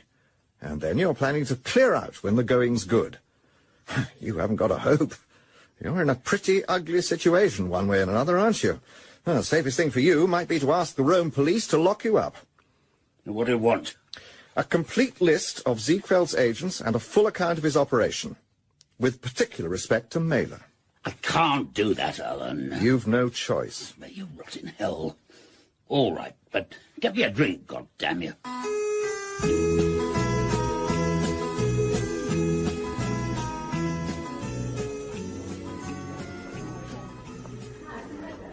Ah, Signor Allen, there is a note for you from Lady Braceley. Oh, thank you. Must see you. Please come to my apartment as soon as possible. If you see Kay, say nothing. Kenneth's been so naughty and stupid, and now he's landed me in the most frightful mess. What's he done? I can't follow it all, but apparently he got into some perfectly grisly scrape in Perugia and sold something that didn't belong to him. The Mailer person got him out of it at a cost, of course, but when we were in that ghastly church, Mailer took me to one side while the rest of you were gawping at all those statues and things and told me that the police still weren't satisfied, and unless we could butter them up with a hefty bribe, it would all come out and Kenneth would be arrested. He wanted me to sign a blank cheque and he would negotiate the whole thing. And did you give it to him? Not there and then. He was going to call for it at midday today, and then there was that thing about him disappearing and all that murder horror. But that Giovanni Vecchi, I used to think he was rather sweet, came here today and said the situation had got much more difficult. It might cost at least £800. And he suggested I let him have some jewellery instead. And did you give him any? Yes, I did. My diamond and emerald sunburst. I never really liked it, frightfully. Lady Braceley, why are you telling me all this? I'm out of my depth. I'm awfully fond of Kenneth, but I don't think it's fair for him to land me in such a mess. Please, Mr. Allen, please be kind and help me. Oh, very well. When your nephew appears, tell him I want to see him. I shall be in my room for the next hour. So, what's it all about this time? You're going to run me in for possessing dope? I've better things to do with my time. I want to tell you something. You were lying when you said you didn't see Mailer when you went off to photograph the Apollo. You met him by arrangement to collect your supply of heroin and cocaine. And you had one other reason for seeing him. And what's that supposed to be? You wanted to find out if he'd been successful in blackmailing your aunt on your behalf. You were encouraging him to keep on turning the screw. You were sharing the proceeds, I presume? No comment. And I suspect that now you're trying to carry on the good work with the help of Giovanni Vecchi, but we'll soon put a stop to that. Now, what I want to know is where Mailer went when he left you. He had a date with someone else. Who? He didn't say. It was somewhere in the church. That's all I know. Hello? Would that be Mr. Allen? It would, Father. Are you alone now? No. If it's not putting too much on you, I'd be greatly obliged if you'd be kind enough to look in at the basilica. Of course. Is it? Well, it may be, and then again it may not. To tell you the truth, I'm loath to call down a great concurrence of the police upon me, and then it turning out to be a rat. But to judge by the strength of the aroma, it's rather more than that. I'll be with you in 15 minutes. That'll be all, Mr. Dorn. I earnestly hope we never meet again. It's like enough a fool's errand I brought you on, and you maybe not eaten yet. Shall we have a look where the trouble seems to be? A look? The smell, more likely. But come along, we have to go down to the 3rd level where the Mithraeum is. Mind your step now.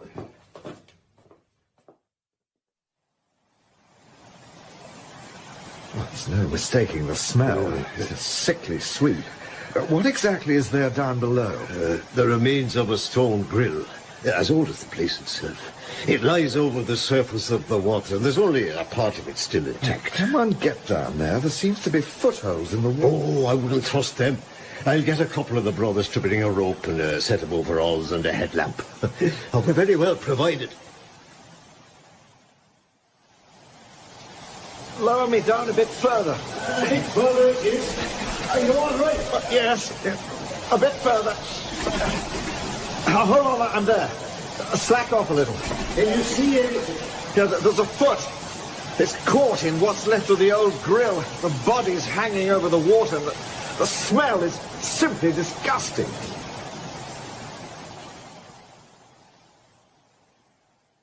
Here, take a drop of this. We always keep a little something in case of emergencies. Oh, thanks. Oh, I needed that.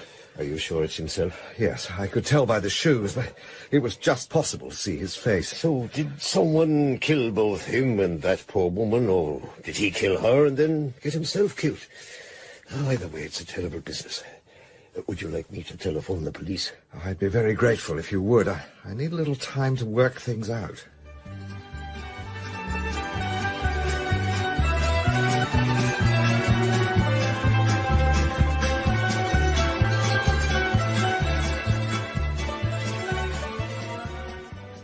So, what is the verdict? There isn't one. I'm still trying to decide exactly when the deaths took place. Sophie Jason said she heard a noise like a heavy door closing while the Baroness was fiddling about taking that photograph. It's a fair bet that that was the lid of the sarcophagus going down on Violetta's body. And Mailer himself must have been killed shortly afterwards. But what the devil's that? It's the students. Thank God, at long last they got going. I'd better be off. Ciao!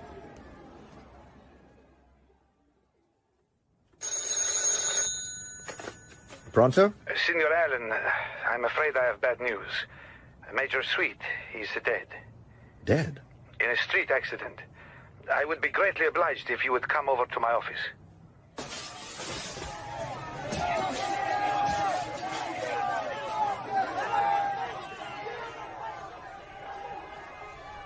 Ah, the students, eh? What do you suppose they achieve? Now they are burning the Vespers. And it is because of the students that Major Sweet was able to get away. How's that? My men were keeping a close watch on his apartment, but there were others who were also keeping their eyes on him.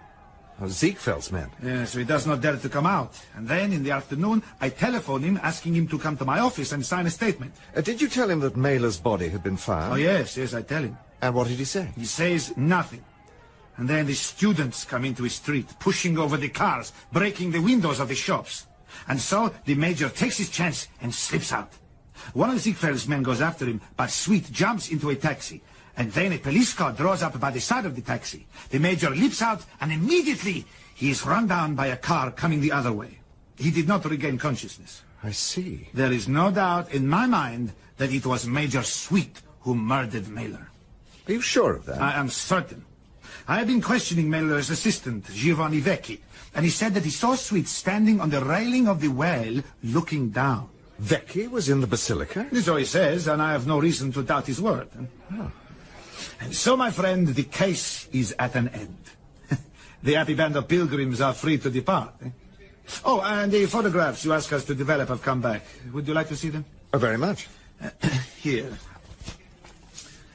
Tell us nothing. Light got into the roll of pictures the Baroness took at the Mithraeum. They're useless. And the ones taken by Mr. Dorn? Ah, yes. Some of the ones from Perugia are really quite indecent. Oh, so they are.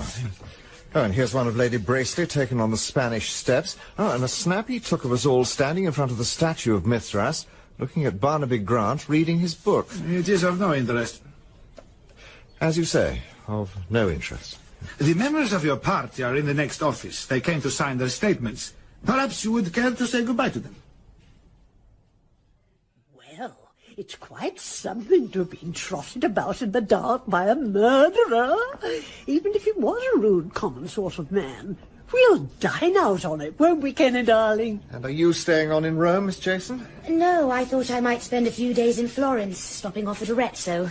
And you, Mr. Grant?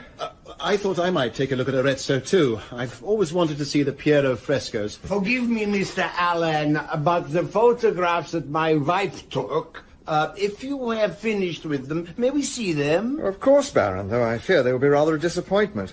Why don't you come along to my hotel an hour or so? We can have a drink together, and you can take a look at them. I do not think we need trouble the Baroness. I cannot understand this. There is nothing wrong with Mathilde's camera, the man who processed the film. You say he was a police photographer? I'm sure he was very careful. Ah, well, it will all be a great relief to Mathilde. She wanted no record of that place. You may be interested to see the picture Kenneth Dorn took of us all.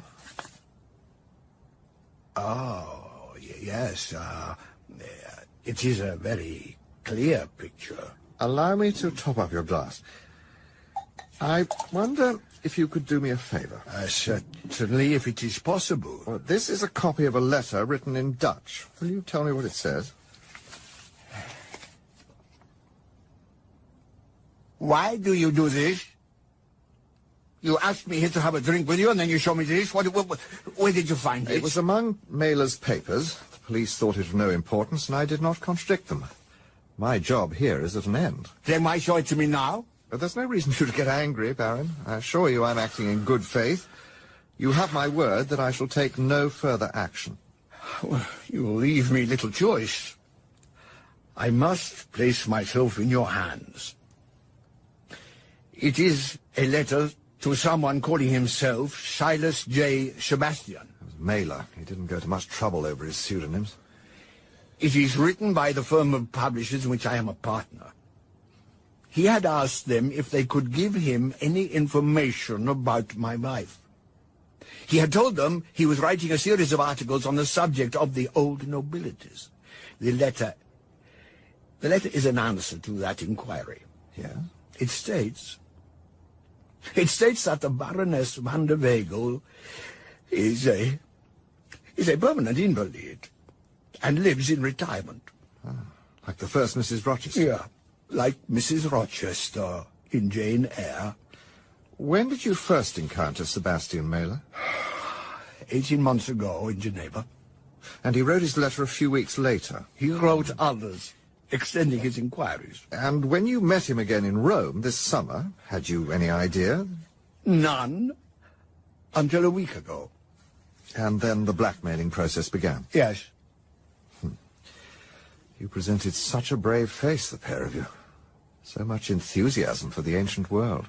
Today, before yesterday, at San Tommaso, I was carrying the money demanded of me as the price of silence. The decision had been taken.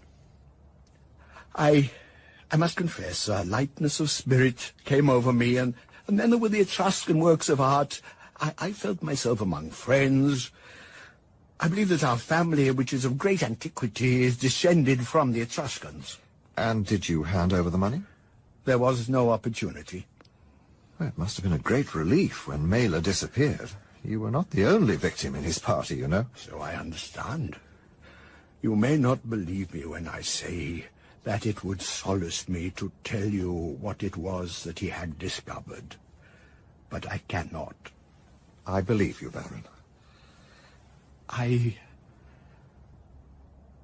Mr. Allen, I appreciate your great forbearance in keeping Mathilde out of our little conversation.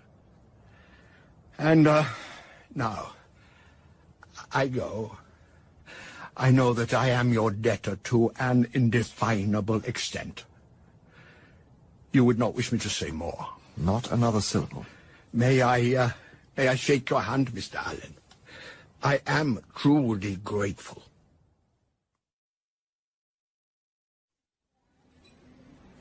By and large, he was the nicest murderer I've ever met. But How could you be so certain it was him? It was when I saw Kenneth Dorn's snapshot of us all standing round Grant and his book in front of the altar of Mithras. The Baron wasn't there. What? While we were all lined up in that preposterous group, scarcely able to see one another in the dark, the Baroness was talking to him, asking him to stand further back and so on, but he wasn't there. And that's why she made such a business of fiddling about with the flash bulbs, and why she got Grant to read that long extract from his book. Ah, he'd gone off to have his rendezvous with Mailer to hand over the money. I think he came upon him with Violetta lying dead at his feet. Mailer tried to bolt. It was a struggle. The Baron throttled him and tipped him over the wellhead. And then he came back and stowed Violetta away in the sarcophagus. I presume he deliberately overexposed the reel of film taken by the Baroness. But he had no idea that Dawn had taken a snapshot of us all. So what was it all about? I can see that the Baron and Baroness weren't husband and wife, but... Well, here's one of the photographs on the Baroness's other reel. They must have asked someone to take a picture of them together. They've got exactly the same features. The nose, the jaw, the mouth. They might almost be... I think very probably they're half-siblings. And that wouldn't go down very well with the Baron's religious publishing company. The chairman is fanatically puritanical. Incest, in however remote a degree, would hardly be tolerated. So, what are you going to do? Castore Valdano has already made his decision. Everything points to Major Sweet, and he is conveniently dead. Two very unsavory characters at one blow, so to speak. And if that's what the Roman police choose to believe, well... When in Rome? Exactly, Bathgate. When in Rome.